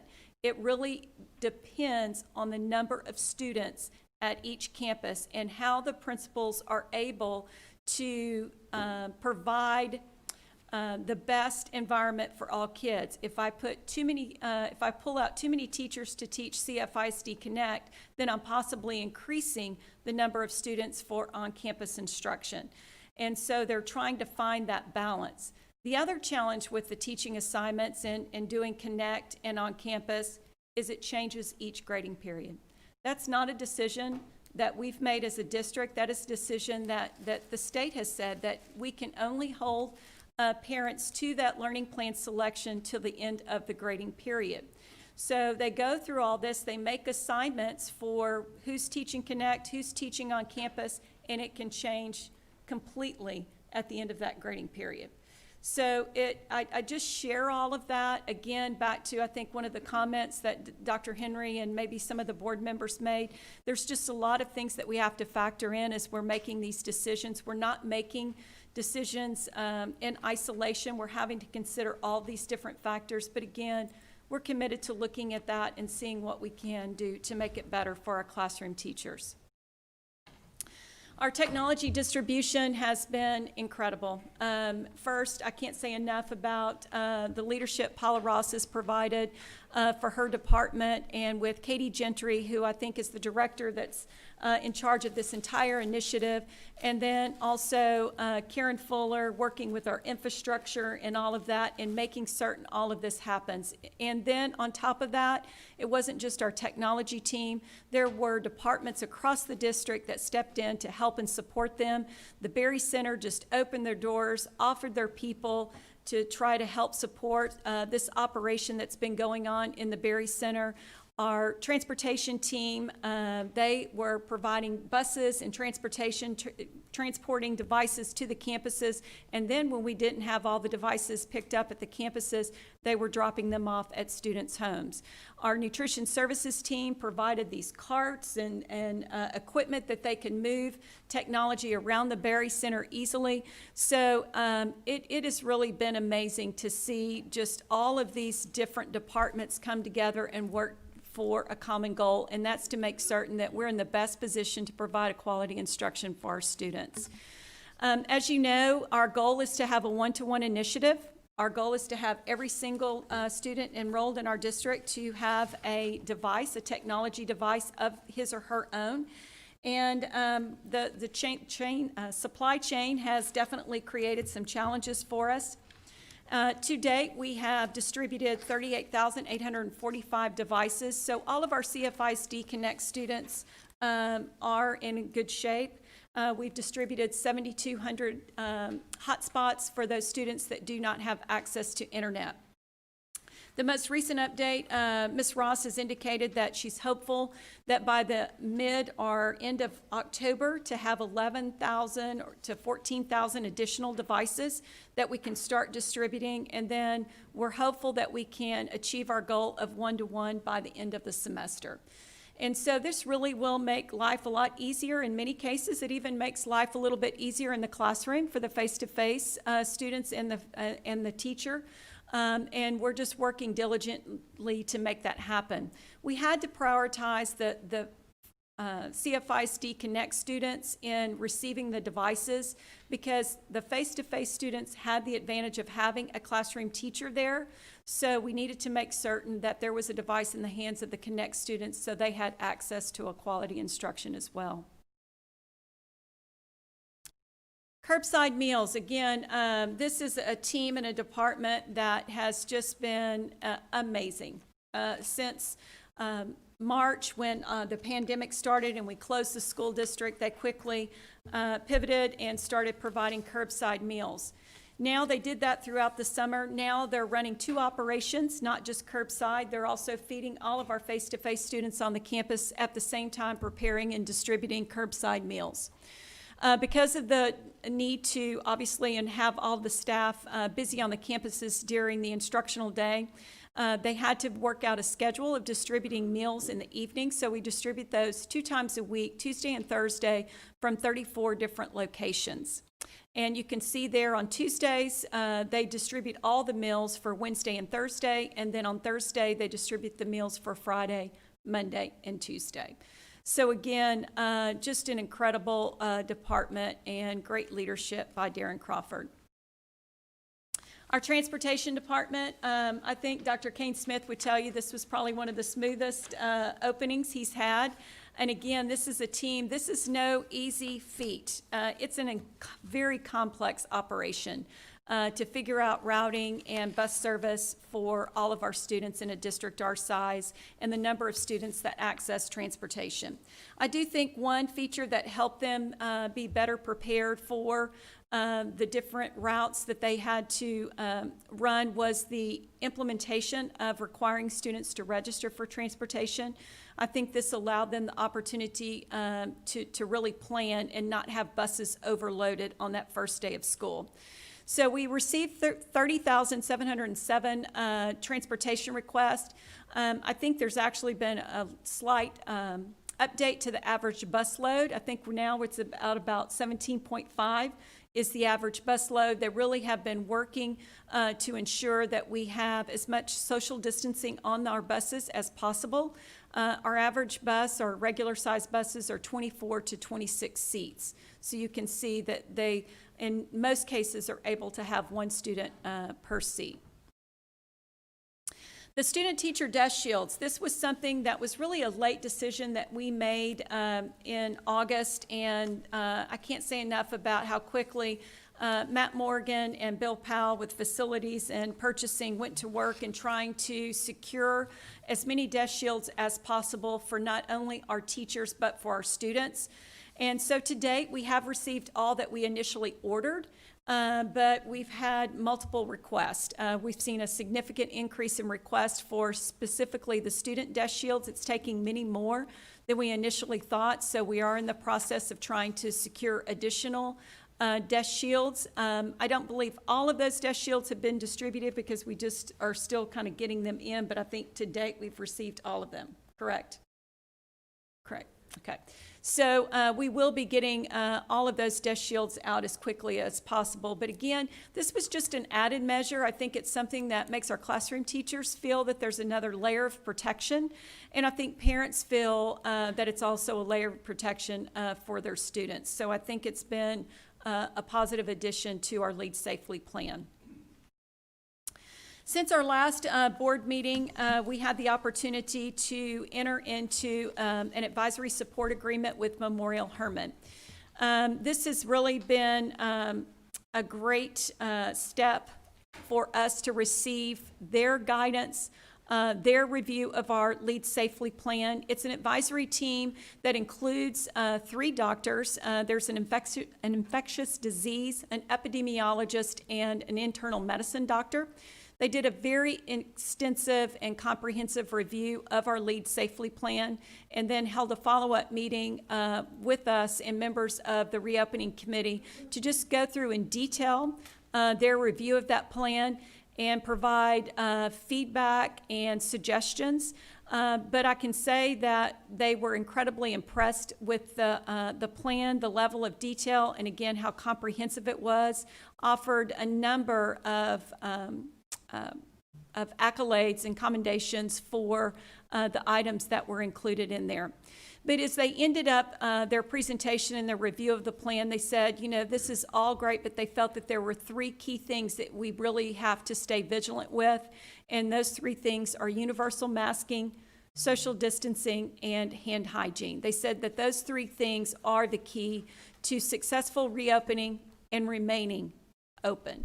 And that's important to stress, that it's not just getting the doors open. We have to continue to maintain those health and safety protocols and make certain that we're able to sustain that. I know that there's been some concern. I've responded to several emails. Our campus principals have responded to several emails about the use of face masks at the elementary level. That was a modification. Initially, when we released our plan, we were following the guidance that was included in the governor's order for face mask, and that it was 10 and older would be required to wear a face mask in public. And so we just kind of used that as our threshold for determining the developmentally appropriate. But on August 13th, the American Academy of Pediatrics released some guidance that extended that. They really felt that it was important for children as young as 2 years of age wear a face mask, and they felt that that was a key to a successful reopening. So we did modify our plan, and then Memorial Hermann, they agreed with that guidance from the American Academy of Pediatrics. So that is what triggered that modification. Another reason for that, not only that guidance from the medical professionals, but I think also at the elementary level, when you looked at the age 10 and older, at the elementary school, you would really only have children in grade 5 wearing face masks, and I think there were some concerns from some of our elementary teachers about not having that level of protection. So I do think it was something we felt was important, not only for the health and safety of our students, but for the health and safety of our staff as well. We have started the required COVID-19 reporting. I know that there have been some questions about this, and this kind of goes even into our dashboard. The Texas Education Agency recently released the requirement that all school districts across the state, effective their first day of instruction, would be required to report all positive cases to the agency, and that is done in conjunction with the Department of State Health Services. So in addition to any positive case of a staff or student on a campus, we also make those notifications to Harris County Public Health. When we do have a student or staff member that is confirmed positive on a campus, we provide a notification letter to all staff and students that goes out to those communities. And then we have started the practice of now weekly that is posted on the district website. We made our first report today, this afternoon, because it's due to the agency on Monday. The time or the window that the agency wants each week is they want to go from Monday through Sunday. So we had to complete through Sunday night, look at all those numbers today, finalize our report to the agency, and then post that information on the district website. Last week, we had 4 reported positive cases, 4 different campuses. They did include staff members. We had our first report at Salyards, 1 at Copeland, 1 at Yeager, and 1 at Joel. And those communities have all been notified of those cases. But that eventually will all tie into a dashboard. We're in the process of developing a dashboard, and I know everybody's saying, well, all the other districts have their dashboard. And I understand that we may be a little behind in having a very robust dashboard, but really I could not pull our technology services team away from the work that they were doing in preparing devices and getting devices distributed, supporting Schoology, and doing all that work to write a program for this data. So we have reached out, and we're going to sign an agreement with Qualtrics. They have a solution that they're already providing. I think one of their current customers is the city of Houston. They work with many of the region service centers around the district, around the state, and then several other school districts. So they had a ready solution for us. They're just going to have to customize it to our needs. But in looking at the metrics and what we were going to be monitoring and evaluating as we move through this school year, we were struggling with that. Obviously, we have the county metrics, but we felt like we need to look at it more from a school district perspective and look at it even within our own boundaries of CFISD.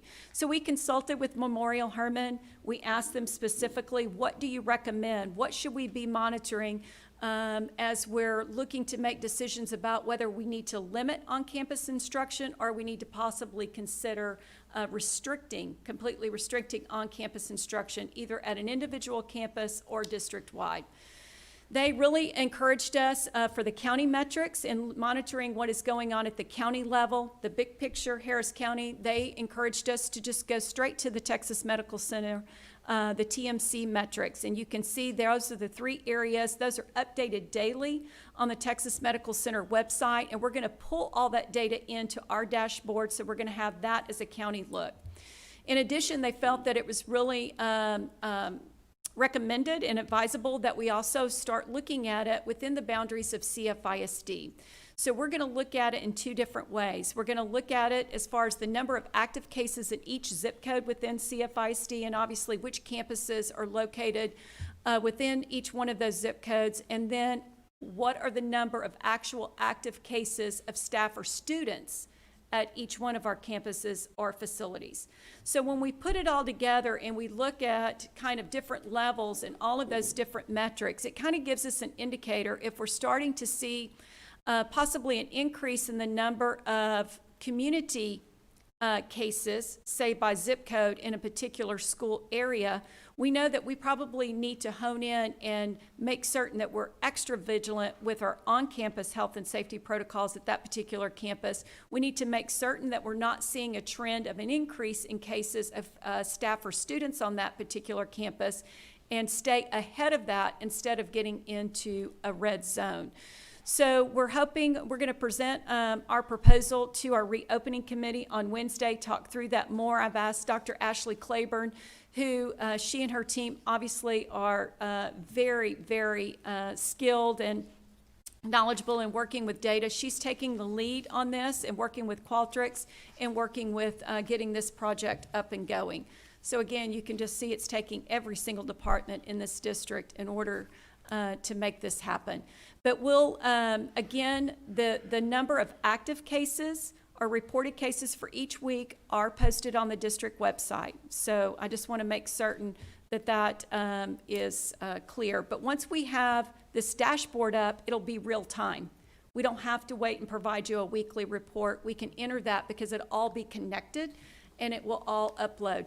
A district our size with 92 campuses and multiple facilities, it's not easy to just pull that off very, very quickly. We hope to have that up October, I think, Dr. Claiborne, October, as far as the full dashboard. COVID-19 testing, this is something else since our last update to the board. I think I've shared this with the board in their weekly reports, but we have signed an agreement.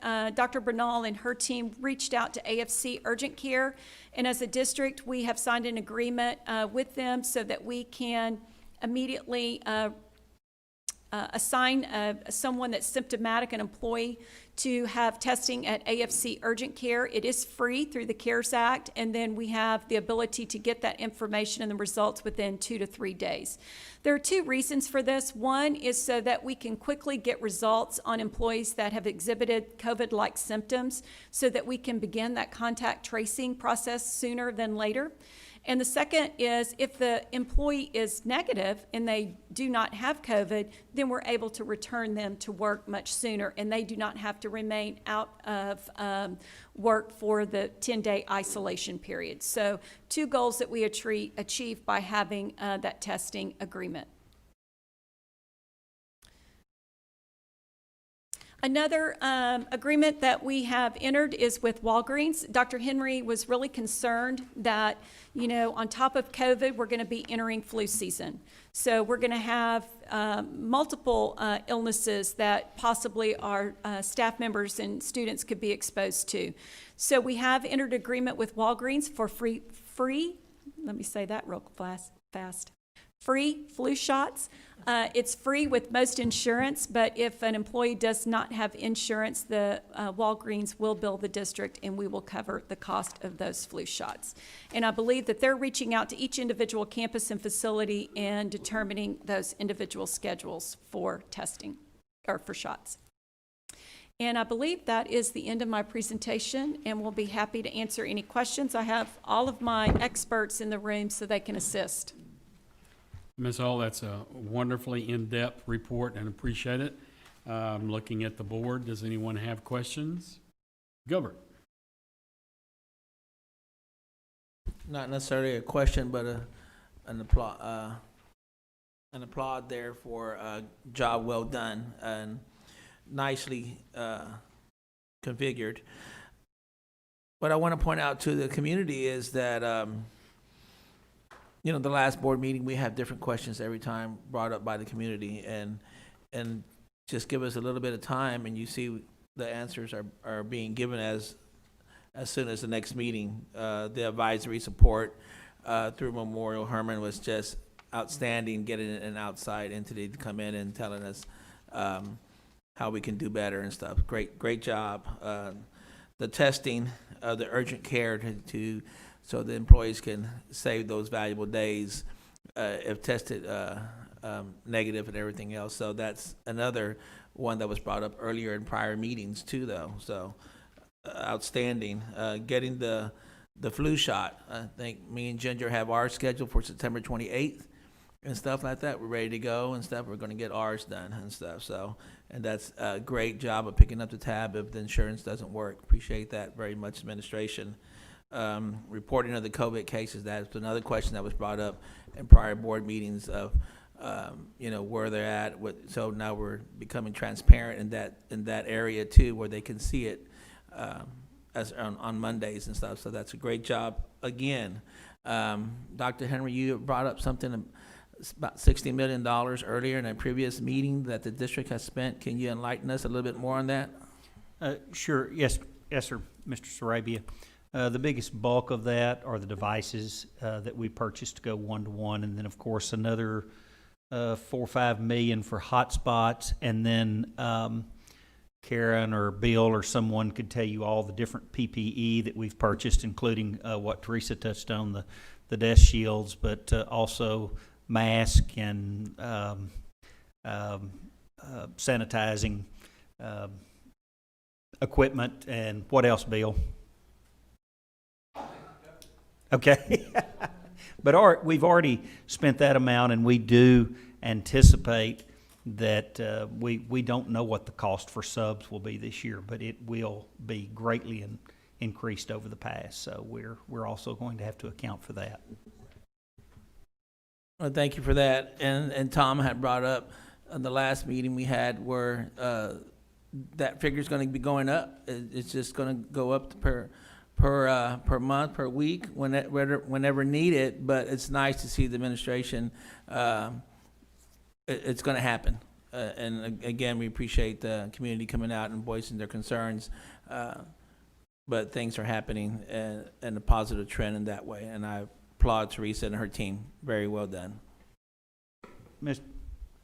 Mr. Covey, if I could add. Yes.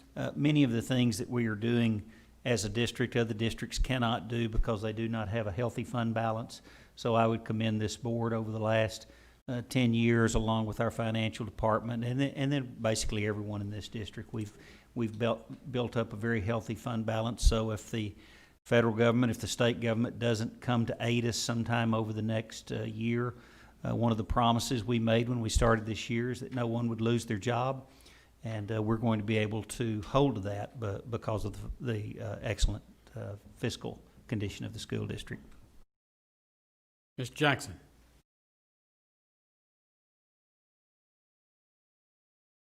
Gilbert, good job in touching all the areas that you did. I would point out to the viewing audience that we at the board receive updates that we cannot share until it becomes public information. So even though there are concerns expressed publicly and privately to us, all we can say is, please have patience. Please have patience. Gilbert touched on it. I'll do it again. The district has shown quick pivot points, and for a district of this size, that is truly remarkable. So a couple of questions, and some of these were answered during the presentation, but some I think bear repeating. Back in March and April, we talked about our counseling staff. We talked about the rollout of the mental health program. This is early in the school year, and I will ask this question off and on throughout this year. And Mark, I'm not certain who ought to take this, perhaps Teresa, or maybe Linda. Any sense on the emotional well-being of our staff and students? Can you give us an idea of where we are on that? Mr. Garcia, do you want to speak to that? He oversees guidance and counseling, so. Tom, we definitely appreciate that question, and that's something that we have been working on throughout this whole process, going all the way back to March, with several trainings that our first and foremost, our staff were able to be given. They were provided first and foremost so we could focus on taking care of the caretaker so they could take care of the students. You may be familiar, I think it was back in 2017 when we started the CFISD Wellness Counseling. This is an opportunity for all employees in the district to call and have a session, a counseling session with a licensed professional counselor and be able to share whatever anxiety they may have. And these numbers, we did pull the numbers for last year. If you just look from August 1st to the 15th of September last year, there were 2 sessions that we had, and then this year we've had 30 sessions already. I know that goes in line with some of the feedback that we received earlier, but we also looked at it as an opportunity that we PR'd this even more this year, and we want to make sure we provide all employees that opportunity to have the counseling that they may need as well.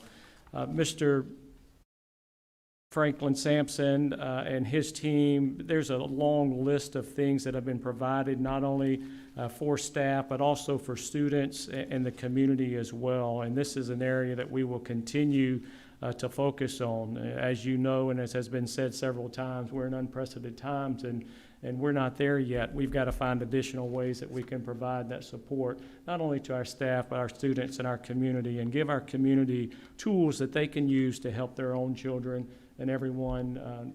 I think it's safe to say that everyone has experienced more stress and anxiety since March than probably ever before. So we see this as just yet another opportunity to make sure that we're providing whatever services we can, especially focused around the mental health. Excellent answer. Thank you, Roy. Kind of moving on in that same vein, and it's kind of cute. You know, I've talked about accommodations as a stage 4 cancer patient. Some of the viewing audience actually thought I was asking for accommodations for myself. And I will admit I did ask for one at the state level. Bob knows about this. I served on TASB, and TASB could not give me an accommodation, and Bob was very gracious to take my position. But we have talked about this, and so, Teresa, can you give us an update? Have we been able to bend in any fashion for our teachers and staff? Absolutely, but I'm going to let Ms. Franklin come up, and I think she can give you more specific details on that. There's your report if you want.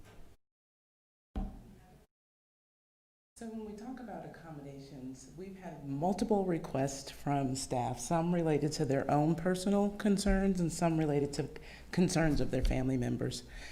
And so we have been really focusing on the ones under the law as it relates to their own personal concerns that meet the definition of a disability. And we have had the opportunity to provide accommodations related to, and we'll say, CFISD Connect only opportunities. But we don't have a lot of those opportunities in our district. As you've heard from the staff, we've had to implement a blended model with CFISD Connect and face-to-face. And so there are some staff that are doing CFISD Connect only because of their accommodations due to their own disability or medical condition related to COVID. So we have had some opportunity to implement that, but we have not been able to implement it completely for all staff that have made that request. While you're there, I do want to say thank you. Just today, I did receive a communication, very, very heartwarming, from a teacher that you did provide the accommodation, and they are amazingly grateful. They're very humble. You know, it's kind of interesting. They also felt a little guilty because they knew that they received it and perhaps others did not. But I will say that that's something fairly common among cancer survivors. For those of us who survive, you do feel a little guilty about when you live and not everybody else has that same path. So thank you for taking those steps that you could take. Mark, I know it starts with you. You know, I mentioned in a board meeting that we had those conversations all the way back in March, and I asked for patience from staff, and it's very difficult to be patient. It's very difficult.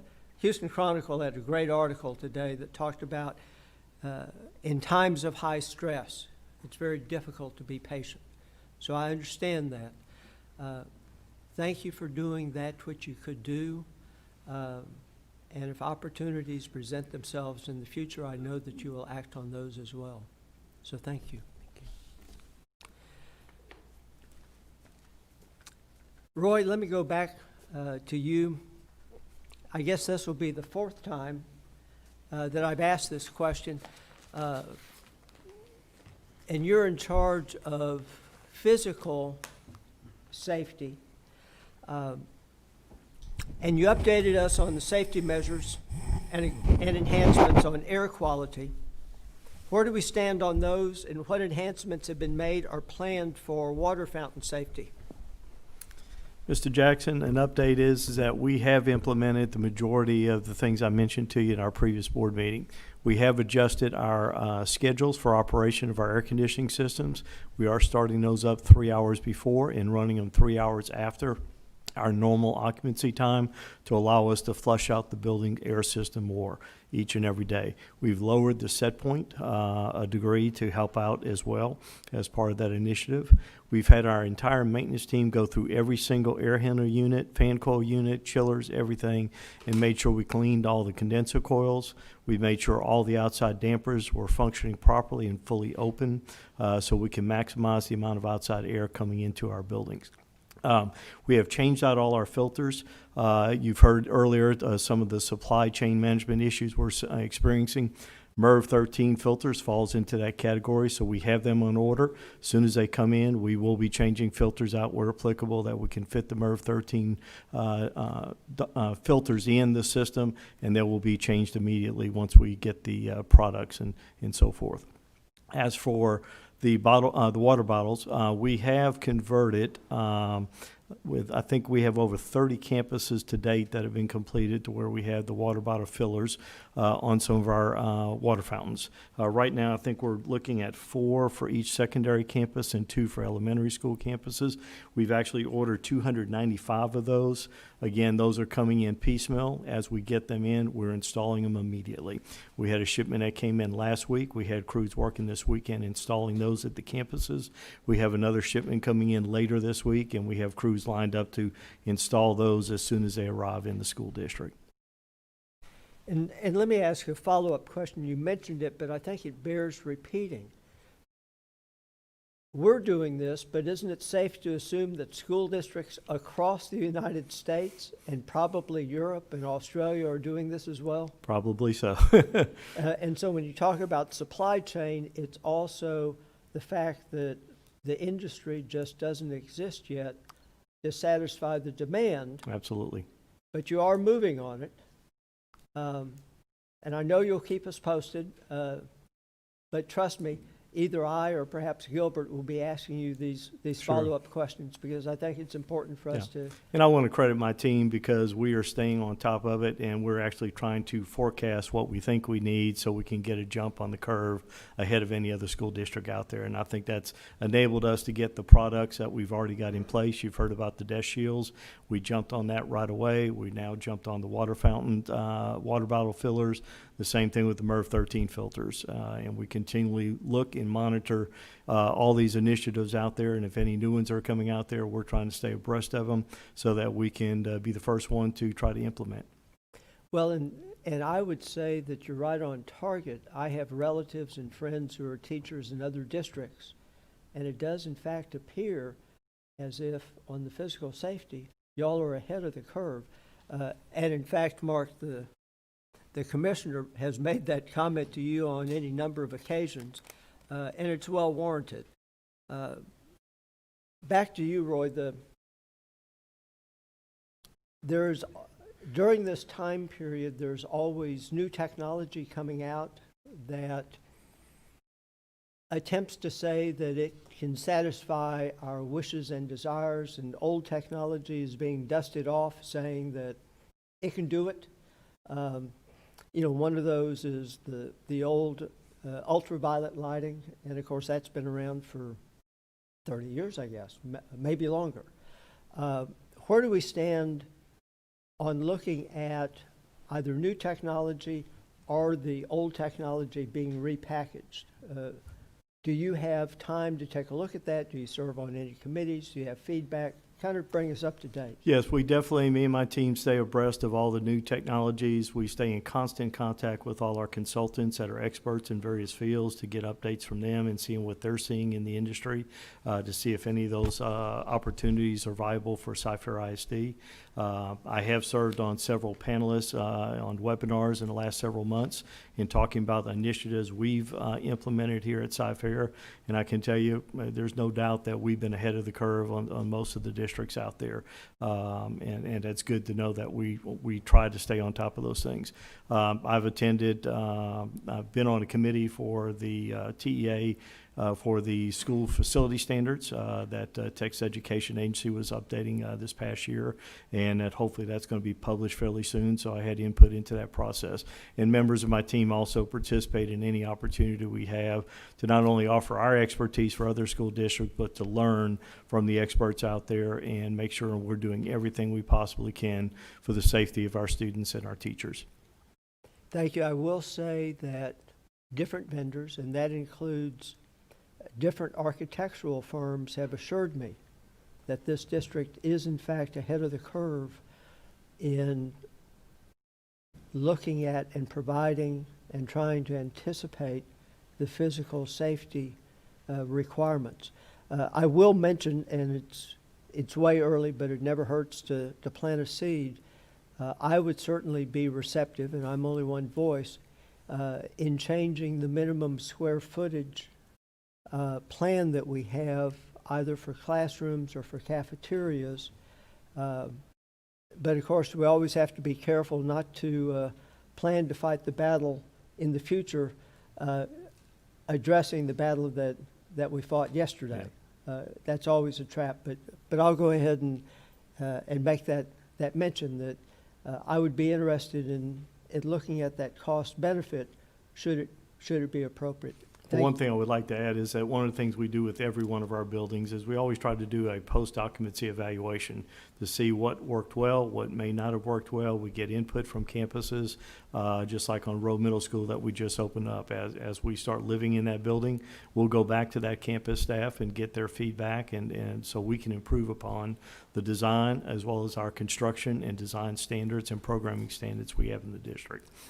One of the favorite questions of Mr. Covey, and he asks it about every year, so I hope I'm not stealing your question, but so he always likes to have an update on where we stand on our portable buildings, and are we maintaining our portable buildings so that they can be pushed into use should we have need to do so. Can you give us just a very quick update on that? Yes, we've actually gotten rid of some of our older buildings as surplus property that were at the point of the cost to maintain them was not worth it at that point. And so the majority of the buildings we have are our metal buildings that hold up. We have 20-year warranties on those systems, and they've been holding up well. Our maintenance department continues to stay up with work orders. That's one positive thing out of this COVID environment is we've caught up on all our work orders over the last 6 months, and we're able to stay on top of those, which is a benefit for our campuses to make sure our systems and our buildings are in tip-top shape. And in fact, we've actually moved some portables around just recently in the last 2 weeks to accommodate additional social distancing at a few of our campuses where there was some concern at. And would you repeat that last answer, because I think it's worth hearing again. We have actually moved, I think it was a total of 7 portables this past 2 weeks, and they were ready for the first day of school to adjust for potential social distancing issues that we were concerned with at campuses. Thank you, sir. I appreciate that. You're welcome. Bob, you know me, I always have a long list of questions. If you want, I can keep going, or you can pass the microphone. I'd say let's go on. Very good, sir. You know, these may be questions for Marnie, or perhaps I'll throw it back to Teresa. And I'll go ahead and lay out all 3 of them, and y'all can tell me who should answer. First, where do we stand on the identification, preparation, and sufficiency of our isolation rooms? Secondly, are we in compliance with the TEA COVID-19 reporting guidelines? You already answered it indirectly, but I just want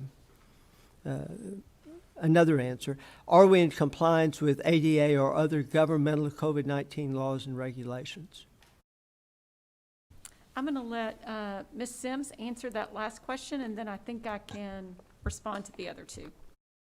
Well, I think Sharita touched on it, but in regard to when you say ADA, like in the employment context, we've obviously engaged in the interactive dialogue and provided those accommodations that didn't fundamentally alter some of the essential functions of the job, and HR's done a really good job with that. And then they've been able to even address through other accommodations, even if it's not always the first one that comes to mind or the one that was requested, human resources. And I've supported them a little, but I mean, honestly, they've done 95% of it. The directors, I know Sharita would echo this, the directors have done a tremendous amount of work at that level, and then, you know, she supports them, and then I support her and Deb. So Deb is also heavily involved. So yes, in that perspective. And then on the student front, worked with Barbara Lewandowski and Laurie Barnes a lot in working through accommodations for students who might have medical or other issues. Those have all been consistently handled either through the IEP process or for students who were not previously identified as a student with a disability through Section 504.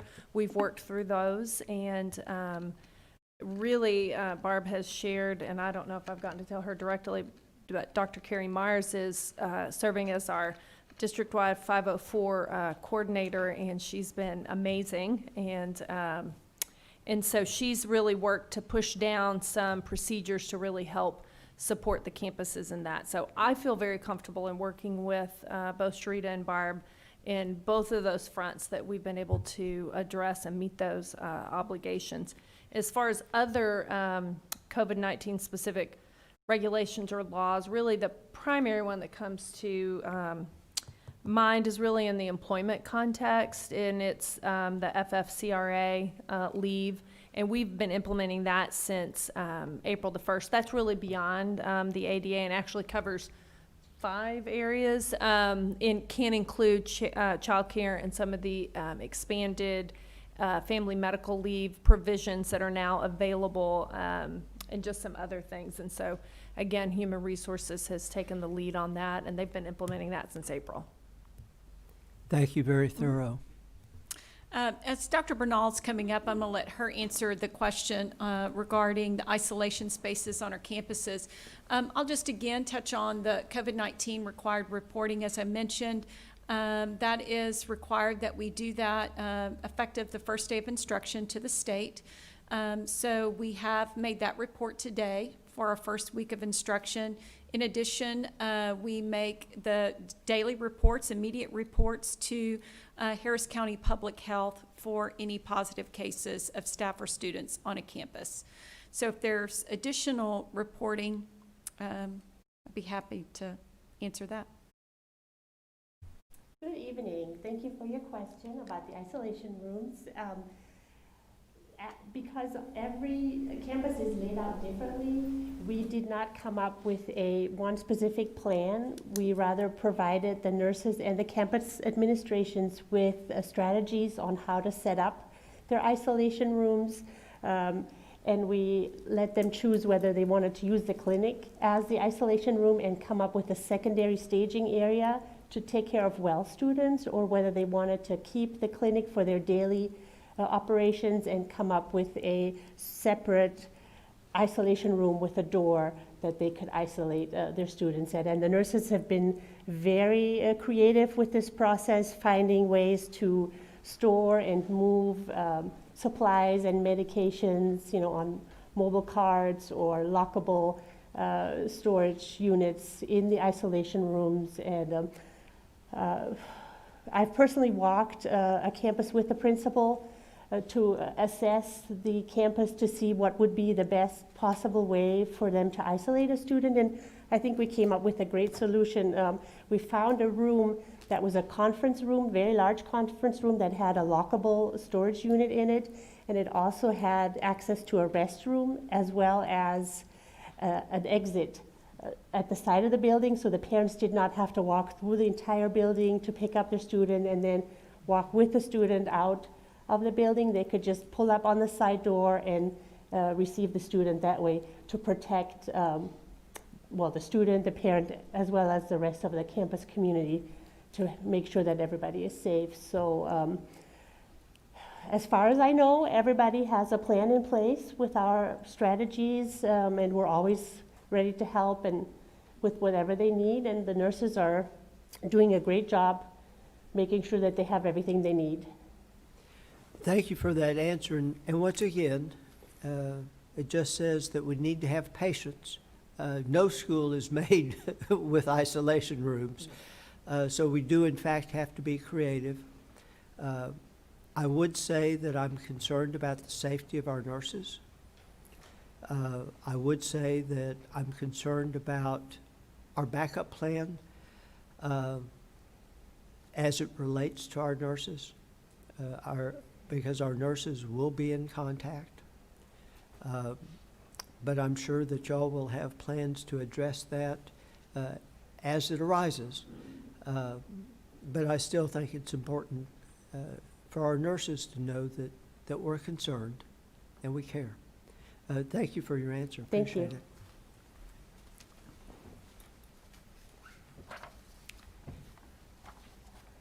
This may go over to Paula with technology.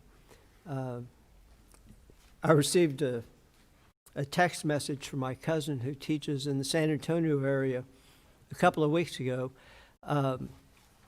and her online class was hijacked by hackers in a most inappropriate fashion.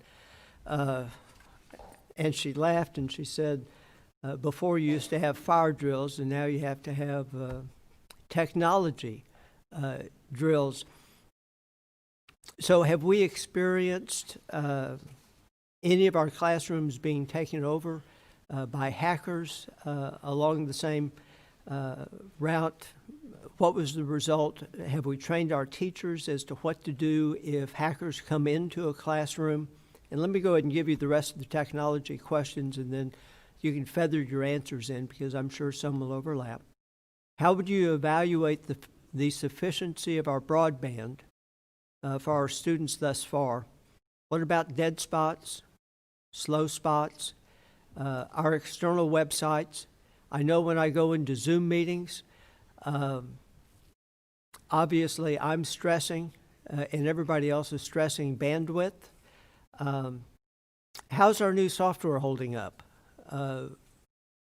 I know that software can be stressed as well based upon how much it's being used. And Teresa did give us a hardware status update on devices. And so I'll throw that in if you wanted to add any additional information. So answer those however you wish. Thank you, Mr. Jackson. To your first question, as Mr. Covey referenced earlier, the district has been a Zoom customer for 5 years, but since Zoom usage has increased dramatically since March, since that time, Zoom has enhanced their security features, as well as the district has developed a suite of training modules that are available for all of our staff. We've had very few incidents but during the spring and summer, but in an attempt to avoid some of these issues, there was a big push by both curriculum and instruction and technology services to share Zoom etiquette tips via email to our staff, to provide all of our Zoom accounts were audited and upgraded, whether they were a basic version to a professional version, which offered more features, and best practices were shared with all Zoom users. A couple of examples of these best practices that our teachers are now using is to password protect the session, number two, to provide waiting rooms. And these waiting rooms provide a way that a teacher can identify a student before they allow them to enter the waiting room. A teacher or a host has the ability to better control a meeting by muting individuals, by controlling video, by preventing screen sharing, by locking a meeting, and removing participants at any point in time. It is strongly recommended that all links for a classroom Zoom session be posted within Schoology, and this limits the access to only the intended users to the Zoom session. And lastly, our Zoom continues to be updated with features and security enhancements on a regular basis, where they're addressing additional vulnerabilities as they're exposed. To address your question number 2 regarding bandwidth, as we've prepared for the start of the school year, we've learned from other school districts that bandwidth has been the number one challenge. We continue daily to monitor our bandwidth, and we feel confident that we are able to meet the increased demands. We have 2 internet service providers, one at ISC and our second one at Cyrus-1. Each of these internet service providers, we have a limited bandwidth capacity, but we've worked with our providers so that they can burst to double that capacity. As far as our hotspots for our students that are the Connect using hotspots remotely, we've implemented a mobile device management system with our 2 providers, both Verizon and T-Mobile. This provides us with the ability to access technical data about the health of the hotspots, to manage and schedule updates, and the ability to track the hotspots geographically. To date, we've received minimal complaints regarding the slow or dead spots for these devices. We have a few reports that have been submitted, and we're currently working these, but the majority of our reports have been about basic functionality and connectivity of these hotspots. As far as the new software, specifically Schoology or other web-based resources, we've received no complaints regarding connectivity. The filtering profile that is currently on our students' hotspots provides the same internet filtering experience whether you are on premise at a campus or at home. As a follow-up to the devices that have been ordered, as Ms. Hull mentioned earlier, to date, we've delivered over 38,000 devices. These are devices from our existing fleet of devices, plus over 7,000 hotspots have been delivered. The status of our newly ordered devices, we spoke with Lenovo this past Thursday, and all 75,300E devices are being built from the same Lenovo factory. The manufacturing plant is completely online and is fully functional. Although the number is small, they have shipped our initial shipment to Cypher devices 1 week ago on Saturday. The rate of production should increase with shipments almost daily. The order is set up for partials, meaning Lenovo will ship as they build these devices and as they're completed. As of today, Lenovo anticipates there will be close to 14,000 Chromebook devices shipped to Cypher between now and early October. Once the shipment is received, the devices will need additional software installed, and we will need to sanitize these devices before we distribute them to our students. Did I cover your 3 questions? You did, but you know me, I always have a follow-up. Do we have enough licenses to install the software on the new devices coming in? We do. Very good. And one other follow-up. Don't we have a cybersecurity officer? We do, yes, sir. And when did we add that? We added that two years ago, I believe. Maybe 3 years ago. And once again, that was a point where we had been identified as being ahead of the curve. The short time period that I've been on the board, you are the 3rd CTO, and each one of y'all have been absolutely superb. So thank you for that, which you do. This is not easy. The short time that I worked in your world, all I knew was everything you touched always went wrong, and you had to figure out a way of fixing it. So thank you, Paula, and tell your team thank you from the board Thank you. well. Bob, a question for you. Do you see a benefit or a need in having a COVID-19 auditor or audit in the same fashion that we have a security audit? Talking to me?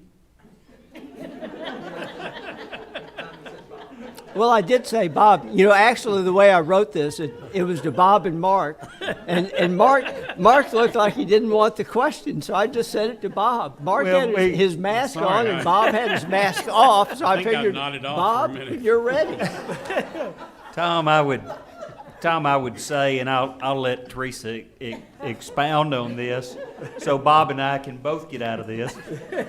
But I would say that one of the reasons we did partner with Memorial Hermann was we wanted everything that we were doing to have a set of medical eyes on that were, in all honesty, they weren't tied to any political party or anything else. We wanted the absolute truth, and we wanted to get it from a very well respected institution like Memorial Hermann. So they are providing an audit for us as we go. Teresa, anything to add to that? Is that what you mean? I guess my next question. Well, certainly that's the backbone and the muscles behind the plan. But we also heard from Dr. Bernal that she has walked campuses to take a look at situations. And that's the other part of it, is this has to be a conscientious effort. We have to be flexible. We have to have a good plan. We have to implement it, but even plans after you've implemented them, they can go a little wobbly 6 months down the road. But I also heard from Dr. Bernal that y'all are aware of that. But I think the point needed to be made that not only do we have the plan, we're following the implementation of it. Along that line, and Bob, this one won't be for you. This Thank one's God. only for Mark. No, ditto. You know, we have led the state in having the leanest central admin staff for as long as I've been on the board, and for the 3 years before that when I was with the CLC watching things. During times of stress, you beat up your admin. And so that would lead me to issue the concern that we're shorthanded during times of high stress. And what are your thoughts on that? I think you're accurate, but I don't think it's limited to any type of supervisory role. I think it's limited to teacher role. It's limited certainly in our operations department. So you are correct that Katie and Cy-Fair go back and forth between having the lowest administrative cost ratio in the state every year. So we're always right around each other. But I don't think it's just about like I said, supervisory positions now. We could add a lot more classroom teachers if we could find them, and we could add. I'm sure Bill and Matt would tell you we have openings for operation folks that we could use right now. I think everyone, Tom, and as you heard some of the teachers say earlier, I don't know of anyone in the districts that's really not working at max capacity, and we certainly could add folks, but. The cost of COVID is going to be steep, and we're trying to be wise with our use of those dollars. But I think the leadership team will tell you that I've said we need to come to the board if it takes additional funding this year, whatever it takes to get through this year. We'll worry about 21, 22 when we get there, but we've just got to get through this year as best we can. Well, I know I only have one voice. I bring it up, but I would certainly be receptive should the need present itself. And I urge you to be as timely as possible given the budget considerations. Thank you. Linda, you know, I've mentioned your name 2 and 3 times, and it's always gone to somebody else. I think I have one for you. At the May board meeting, I talked about the free assessments on the TEA website that the commissioner mentioned that parents or a district could have their children take at the beginning of the year. At that board meeting, you noted that the preference of the district was to use the internally generated benchmarks. This is early. I know we aren't doing anything yet, but I think it's time to ask the question so that we're aware of it as time goes on. When will those be given? Will you be able to update the board on the status with a rough comparison with where we were last year, knowing that the commissioner advised us that for many of our Title I students, they could lose, just because of March, April, and May, they could lose 6 months. And he based that off of a university study that he had commissioned. Also, do we have any information, anecdotal or statistical, as to the effectiveness of our special learning, summer learning initiatives? And then a third one, assuming that I haven't lost all my questions, which may be a boon for everybody in the room.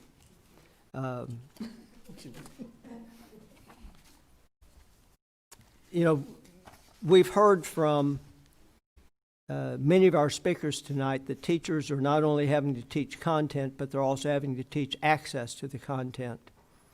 And that's for kids who are in the class, but also at home. And I know that it may mean that teachers have to teach parents how to access the content as well. I know in the past you have had classes offered for parents to learn technology so they can better help their students. And that's been a program that that's been around for years, but it can't be in person anymore. So the question I have for you is, should we have the equivalent of YouTube videos or Khan Academy videos on how to use the software for parents? So that's 4 different questions, and I'll let you answer them in whatever order you want to. Right, so I'll start with the assessments. So you are correct, I shared that we would not be using the state assessments. To use the state assessments would be like giving a full-blown STAR test at this time. But we already have district benchmarks, DPMs, for beginning of year that we have had for a long time. We have our own testing system to gauge where our students are at and what areas we need to continue supporting them in. And so actually the benchmarks or the DPMs are actually starting later this week is our first round, then they continue.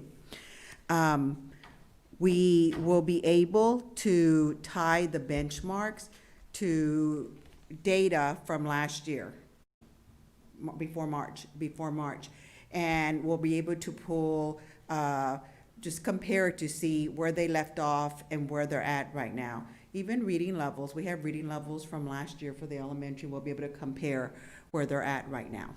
As far as summer school goes, we'll be able to, we don't have any data yet on summer school, but we'll be able to do the same thing. We'll be able to compare how our students are doing on our DPMs, on our district benchmark, and we'll be able to compare, did the students who attended one of our summer programs, how did they do as compared to those that did not attend? So all of that data we'll be able to assemble for the board, but we can't until we have all of the beginning of year information ready to go. As far as support for our parents, Joel, can you bring up that one slide that I gave her, that sheet? We have, I think I shared last time that we have different videos that we have put together for our parents. Dr. You asked last time about whether we have them in Spanish.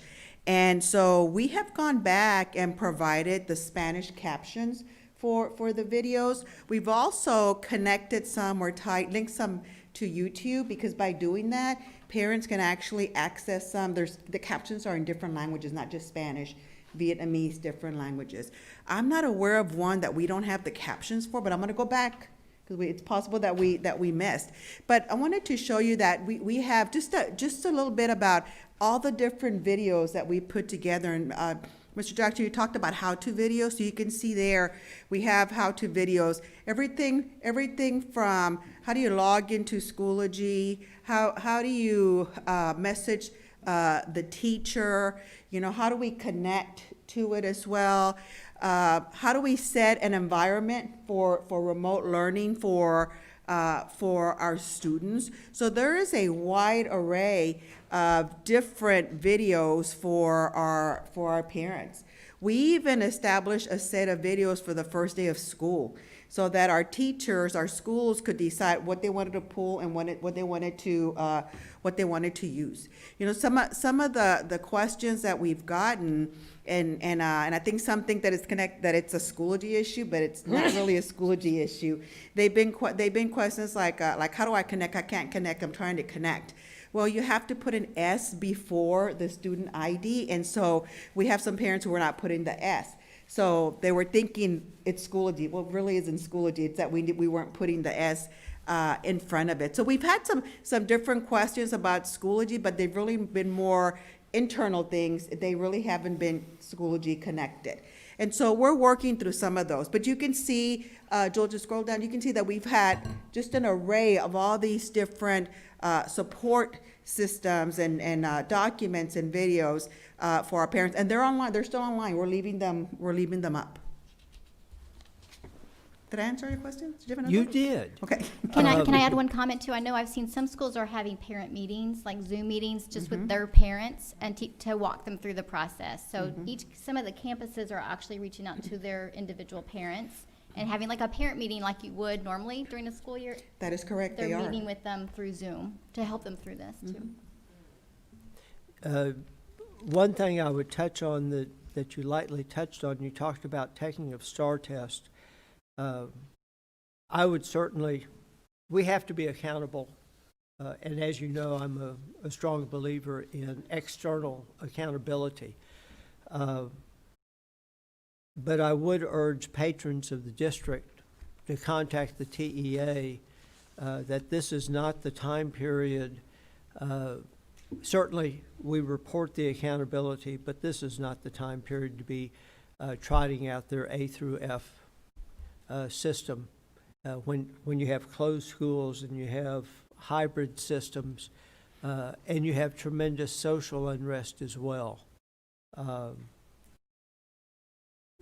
You know, the patience needs to be not just with our stakeholders, but the patience needs to be with our state leadership as well. Thank you for your answers, Linda. And Bob, I don't know about you, but all these questions have just plumb worn me out. I'm done. Well, I think that's a blessing, Tom, I'm just going to say. Ms. Blackshear? Teresa, question. Did we have enough subs to cover teacher absenteeism the first week of school? Do you know? I will let Ms. Franklin answer that question. I do not have that information.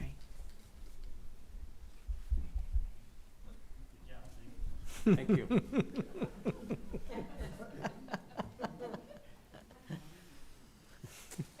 So our teacher fill rate was about 73% Okay. for the first week of school. So was that, I guess to clarify a little bit more, was that teachers that were coming back and just were sick the first week of school? Or is that absentees that we had because we may have had unfilled positions? So those do not include unfilled positions. Okay. So when we looked at our data, we made sure to remove any vacancies out of that, Okay. out of that data. So that is data that does not include Okay. vacancies. Okay, but did we have them all covered? No, we No. were at 73%. At 73%. Out of 100, out of all of the absences that we Okay. had, only 73. Okay, and so Okay. what did we do in that case? Well, in that case, the campus pulled other staff members to cover those classes. And so that's when they used their additional instructional support that aren't actual classroom teachers. Like They maybe pull APs those. or- I mean, they use a lot of different resources. We also have put in place additional instructional support at each campus. So some campuses received at the high school, we allocated long-term subs, 3 of them, so to cover COVID absences, in the Right. middle school 2, and at the elementary 1. So they did have some of those individuals that were there and ready to cover some of those absences for the campuses, and they would not be in that number. Okay, okay. Thank you very much. You're welcome. And then Teresa, I was wondering, do we have some kind of measurement in our mind where we would need to be COVID number wise to resume UIL competitions for, say, agriculture, drama, band competitions, orchestra, choir competitions? Do we have any idea what that number is? Because I know there is some UIL, such as football and sports, are going to take place. But what about the other UIL competitions that come throughout the year? And I do think there are plans for all of the UIL competitions. I think right now it's just that it's football season, volleyball season, cross country, and then on the fine arts, marching band. And if campuses choose to participate in state marching contest, I think they can continue to move forward with that. So, you know, as far as competitions, we have not put any restrictions on that from a UIL perspective. There's, you know, obviously guidance. When you talk about ag, I think that that is an area that's a little bit different and unique, and we need to look at all of those. You know, I think our campus principals, as we opened up our campuses, they felt like that they really needed to limit a lot of those trips and requests because, you know, again, it was just the uncertainty of how this was all going to happen. How we were going to be able to implement all of this, but we are prepared to step back and look. But in ag, you know, when I would say about that, what's unique, I think, about this time of the year with those activities, those are individual competitions and which are not governed by UIL, and really just decisions individual students may make to compete, if I understand correctly, versus in the early spring in February when we have our School show. Our school show, live where that show, is kind of an activity where the entire program competes and participates. And I would compare that to, like right now, an entire team participates, be it the entire band, the entire football team, volleyball, all of those. But, you know, there are definitely other organizations and groups. And, you know, I think we're prepared to stop and look at that. Again, we've only been open for 5 days. And so we need to, you know, look more closely in what we feel like we're prepared to do. I know the campuses have really limited large gatherings, you know, even in other ways, such as homecoming dances. I think they've made the decisions to delay those events to later in the year, still have the homecoming games. But again, it goes back to... well, I guess that's why I was asking the question. Do we have some kind of measurement about when we can resume to do those things? And I can't say that there is a concrete measure for that. There is not. And I do think we're prepared to start looking at all of those activities and things that students are engaged in. You know, obviously a homecoming dance, I think we felt was you're unable to establish some social distancing there with that event. But we are absolutely prepared to start looking at that, seeing where we are and how we feel we can safely do those activities. We don't want students, I mean, Ms. Blacksherry, please know we're not trying to pick and choose. We want kids to have the opportunity to participate in all of those things that they enjoy and they have a passion for. So, okay, thank you. And then have we, I know we were anticipating we would be able to, but I just wanted to ask, have we been able to issue medical grade masks to all our nurses by now? yes, and I think the N95 masks were available from the beginning, and we have adequate supply. Mr. Powell, I think, can speak to that in the supply that we've had delivered and received. Good. That is Sorry correct. about that, Bill. That's all right. Dr. Bernal, she can attest to this. Our suppliers are actually prioritizing the masks to nursing and first responders before we're able to get those for other people as well. Correct. So yes, they have been able to Oh, that's awesome. get those, and there is an adequate supply. Awesome. Thank you. You're welcome.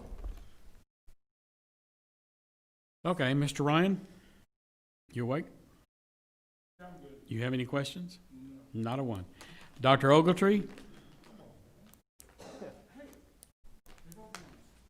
Yeah, mine have been, and I just wanted to say that on the mental health issue, I know we have a very comprehensive plan that Franklin Sampson and his team have put forth, and I just hope that with all the stress that we have in this district, that our teachers and will take advantage of what we already have put in place.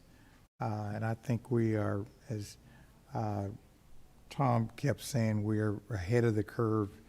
And I think that is one of the things that we can highlight too, and just hope that with this COVID season, that people will take advantage of what we have in place for their own mental peace and well-being. Roy, you indicated under with Tom's question, did I hear you say that we already have, and you're satisfied with everything that we are using now for sanitizing and cleaning and all those things that you are satisfied with what we have now? Yes, sir. Okay. All right. And if unforeseen, if what we're using, if there is a breakout or something at a school, would you tell us what, from your end, would happen at that particular school? If we had any kind of breakout at a campus, we would be bringing in our operations team that evening and do what we call a deep clean. And we'll be fogging and sanitizing all the high-touch surfaces, desks, you name it, in the building, and get a complete crew brought in to take care of that specific campus. Okay.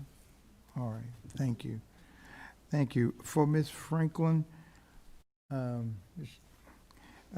just a question on our subs. Have they been trained in virtual, our FISD Connect, or would, if a sub was needed, would on that day for that class, we would just forego the Connect aspect of our education process? So the subs that I referenced before that we originally placed on the campus, there was, I think we allocated about 170 some subs, additional instructional support on the campuses. Those individuals started August 14th, and they were trained in Schoology, and they were trained in the procedures for those assigned campuses. So those individuals, yes, have Schoology or CFISD Connect capabilities. Our day-to-day subs do not have Schoology access. Okay. All right. Thank you.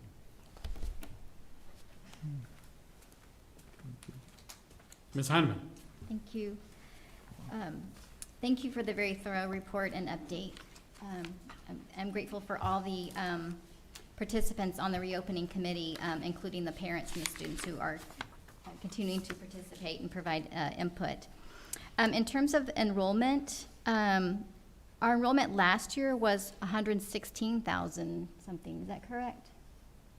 No, by October, we were over 118,000. Last year? Mm-hmm. Okay. Okay, so we are down 2,500, but in terms of the number of kids that we have no contact with, I know that's been an issue in other school districts where there's been like unable to connect with 40,000 students. Are we seeing a lack of contact with any of our students? Or the ones that are registered, we are making contact with them? Yes, and I think that's what we're in the process of identifying, is the students that, maybe were no responses through the questionnaire, coupled with those that may have selected CFISD Connect but have not engaged yet. So I know Dr. Stewart, and you can speak to that, Dr. Stewart and her team, after our campuses go through a period of trying to make certain they have everything in the system, that's when the student services team kind of takes over and identifies those students and really starts reaching out and trying to make contact and get them connected and determine where they are. Is there anything you want to add to that, Dr. Stewart? Thank you, Teresa. That's absolutely correct. So we have a list of leaver codes, and we track those students. Have they actually enrolled in another district? Have they determined that they're going to be homeschooled, and those were the codes that Teresa talked to you about. Right. So every year at this time, we are gathering that data. So you have a lull where campuses are enrolling kids and they're sending records, and we're checking to find out where they are. So that's where we are again this year. Okay, okay, thank you. Obviously, we share that disappointment on the decline in enrollment for our pre-K kiddos, because we put so much time and energy and effort into starting full-day pre-K. So I will be very happy when we can pick that back up again and get some more of those kiddos on our campuses, because we know the importance of pre-K has not gone away with the current situation. In terms of the selection of CFISD Connect to on-campus, the average is 45% on-campus, 55% Connect. We know there are some campuses that have over 50% of their students coming face-to-face. It's my understanding that we did add portables to some campuses to accommodate that increase in face-to-face enrollment. Is that correct, Roy? In order to maintain social distancing. Is that correct? Okay. About Yes, ma'am. how many campuses did we add portables? It was 7 portables. Matt, do you remember how many campuses? Was it 3 or 4? I think it was 5 or 6. 5, Okay, so again, trying to ensure that we maintain that social distancing. And I understand that's part of the challenge of if we see this large request from parents to send their kids on to campus, right, for face-to-face instruction when they originally asked for CFISD Connect, because it affects the ratios, the social distancing that we're trying to maintain on our campuses. That's correct. We've just recently updated our inventory to see how many surplus buildings we have, so that we can anticipate if there is a need, that we will hopefully be able to move another building around Okay. to accommodate that specific issue at a campus. Okay, thank you. In terms of technology distribution, kudos to IT and transportation and food service and all the folks that worked on that incredibly huge project. I think what a lot of parents didn't realize was that a lot of the devices that have been sent out to CFISD Connect students came from classrooms. So then when their kiddos went to school, there were no devices within the classrooms. And I think there was some concern or some misunderstanding about face-to-face students needing devices from the very first day of school. So I think teachers have worked through that. Parents are understanding that they don't have to all go out and try to buy laptops right now. They can just wait, and they will receive a device hopefully by the end of the semester. So in the meantime, the classroom students are lacking devices because the Connect students needed them in order to access. Okay, there was a gap in understanding, I think, in how that was going to work. On a parent perspective.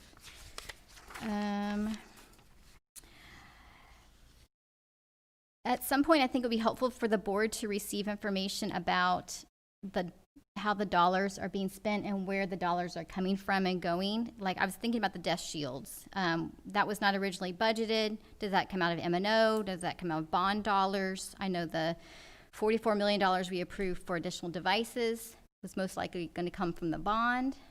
Correct? So not right now and not next month, but at some point, Karen, I think it'd be helpful to see where these dollars are coming from and where they're going. I know we have a large, healthy fund balance, but I think it'd be nice to have an update on that before the end of the school year.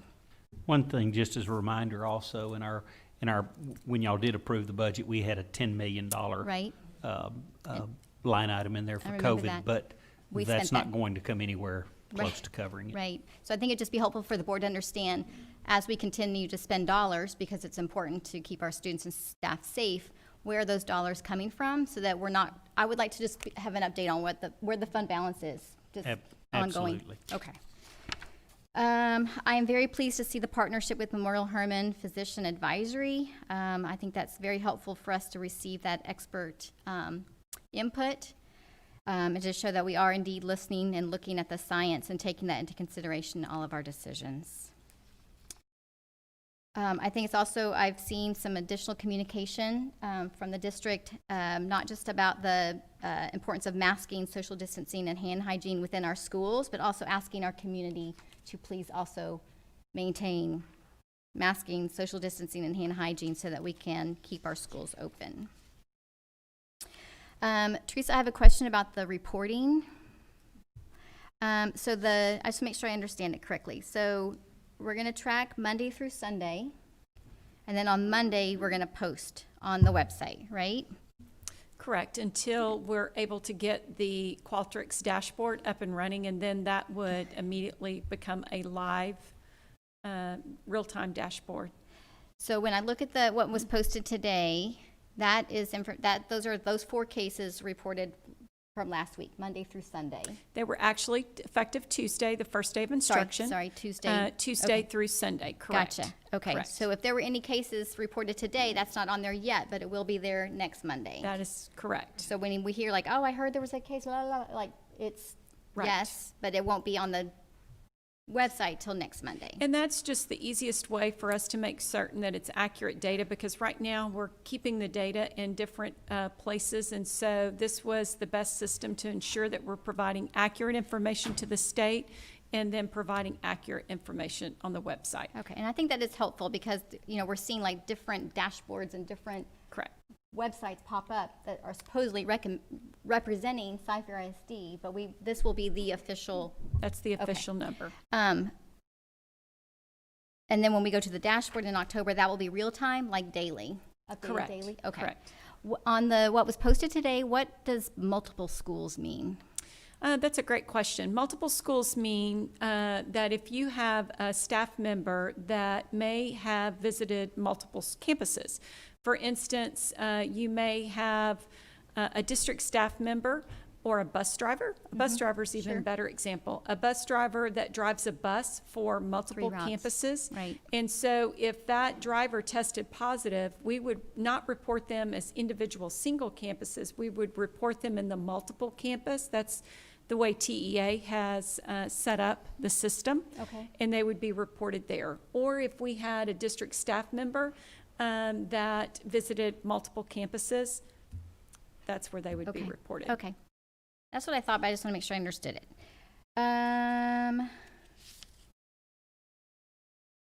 When the notification letter that's sent to students and staff at the campus, are there 2 types of notifications? One that says a student or a staff member at your campus has tested positive, one type, and then a student or staff member has tested positive and your child has been identified as someone who now needs to be quarantined for 10 days. We don't know. There's one notification letter for a staff or student that has tested positive. The other notification for anyone that is a direct contact of that individual that may need to quarantine, that is actually a phone call. Gotcha. That is a call to that individual that you've been identified as a direct contact, and they give, guidance and instruction to that individual about the length of time for the quarantine and answer any questions that they may have. And who's responsible for making that phone call? Well, the initial direct contacts on the campus are being handled by, we have a campus contact tracing team at the campus level because they have the relationship with the staff members, they have the relationship with the parents, and then our call center is available to answer any questions from a medical perspective. And that is, a 7-day-a-week operation that Dr. Bernal and her team provide that support. Okay. I think I'm happy to see the testing that's being provided to employees, free flu shots. That makes me happy too. So that's it. Thank you very much for answering my questions. Thank you. Thank you, Ms. Heineman. I just have actually one question because I believe everybody's asked everything I could have thought of. And actually, Tom asked a couple that I didn't even have an answer for. Dr. Stewart, or Ms. Franklin, how close are we to having hired all the teachers that we thought we were going to hire this year?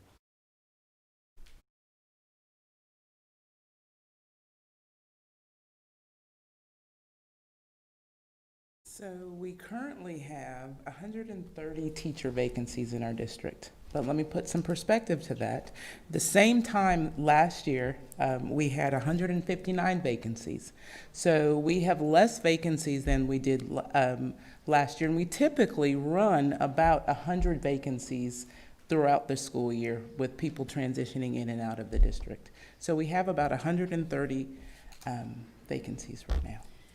I had I had heard that possibly teachers that are students that were in their final semester and doing student teaching might be available to be hired. Is that true or not true? So most definitely. So there's been some opportunities for students that weren't there given what's the response to COVID-19, and we've had a lot of students take advantage of that. And so we have had the opportunity to fill a lot of some of our positions with those individuals that are coming from traditional universities that maybe didn't have their opportunity to take their tests and pass it. However, they're still held to the same standard of passing the test throughout the year. Okay, good. Yeah. Thank you. You're Appreciate it. Okay, I'm sorry. Yes, sir. Yes, sir. Teresa, I just heard you say something about the tracing team at a campus. Is that for each campus? You have something set up like that? That's very interesting Yeah, there. yes, sir. They have a campus team that works through that process. Oh, excellent. Okay, thank you. Got it. The board will now proceed with the consensus action items portion of the agenda. 7A, the board will consider approving the minutes of the August 10th, 2020 regular board meeting. The following non-consensus action items were moved to consent during the board work session on Thursday, September the 10th, 2020. And my thanks goes to Don Ryan for running such a quick meeting. Thank you. 8A, the board will consider approving the 2020 certified tax rolls and the estimated collection rate for 2020 to be 100% and the 2019 excess debt collection rate to be 0. 8C, the board will consider approving the 2020-2021 Cypress-Fairbanks ISD Student Code of Conduct. 8D, the board will consider awarding bids and contracts and are authorizing purchase orders as recommended in the posted agenda item. 1, CFISD printer quote. 2, district-wide copiers lease. 3, print center copiers lease. 4, external website design, content management, and web hosting services. 5, internal website design, content management, and web hosting services. 6, concrete installation, what is that word? Demolition and bollard. What are bollards? What are bollards? Oh, okay, thank you. Okay, thank you. HVAC, parts and supplies. 8, installation services. 9, plumbing fixtures, parts and supplies. 10, recovering movable air walls and gyp walls at the Berry Center. 8E, the board consider the approval and execution of the plat for CFISD Holbrook Elementary School. If any board member wishes to remove one or more items for further discussion, please do so at this time. If not, I'll entertain a motion to approve consent items as recommended or amended. Mr. President, I move that we approve consent items as recommended and or amended. Motion from Dr. Ryan. Do I have a second? Dr. Ryan. I'll second the motion by Dr. Ryan. Thank you. Thank you, Dr. Heineman. We're just all being elevated this time. All in favor, raise your right hand. And that's unanimous. If any board, the following non-consent action item remained on non-consent. 8B, the board will consider the 2020 tax rate resolution to support the 2020-2021 maintenance and operation and debt service budgets by setting the 2020 M&O and interest and sinking tax rates. Mr. President? Yes. I move that the property tax rate be increased by the adoption of a tax rate of 1.3555, which is effectively a 0.74% increase in the tax rate, and further move that the board approve the resolution adopting the tax rate and levy ad valorem taxes for the year 2020 as reflected in the resolution for a decrease in the actual tax rate of 0.0145 or 1.45 cents. I second. Thank you, Mr. Ryan. Thank you, Ms. Blackshear. Any questions or concerns? Yes, sir, sir. Mr. Jackson? I did go back and take a look at the June board meeting. I did not misunderstand the presentation, and I did in fact indicate at that time that I wasn't certain how I would vote on this measure. I used the term cushions, and the reply was, yes, we had cushions throughout.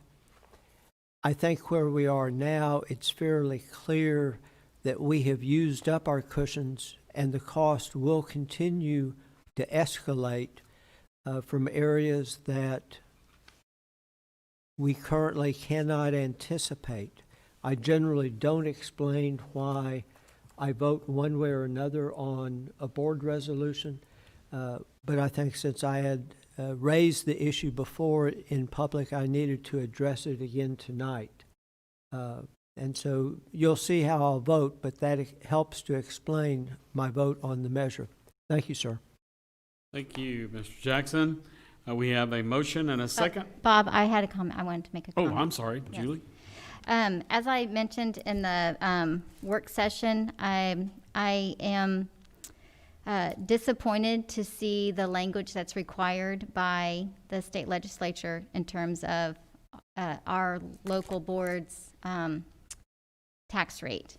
I find that the language required by the state legislature is misleading to the public, and it is intended to make it appear that a local school district is raising the tax rate when in essence we are not.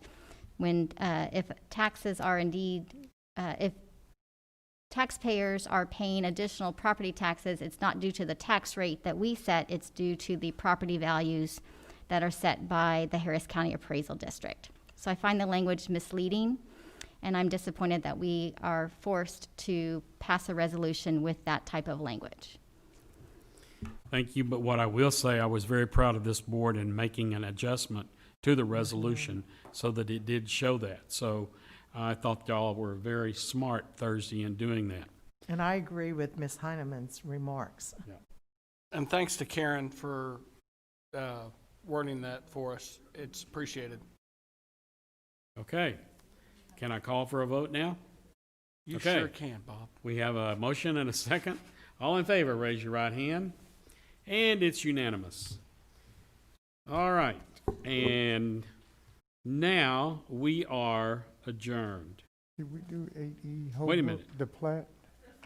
Did we do Holbrook plat? We have a motion We for did. non-consent action. 8B, we just did that. We did that, yes. We are adjourned, y'all.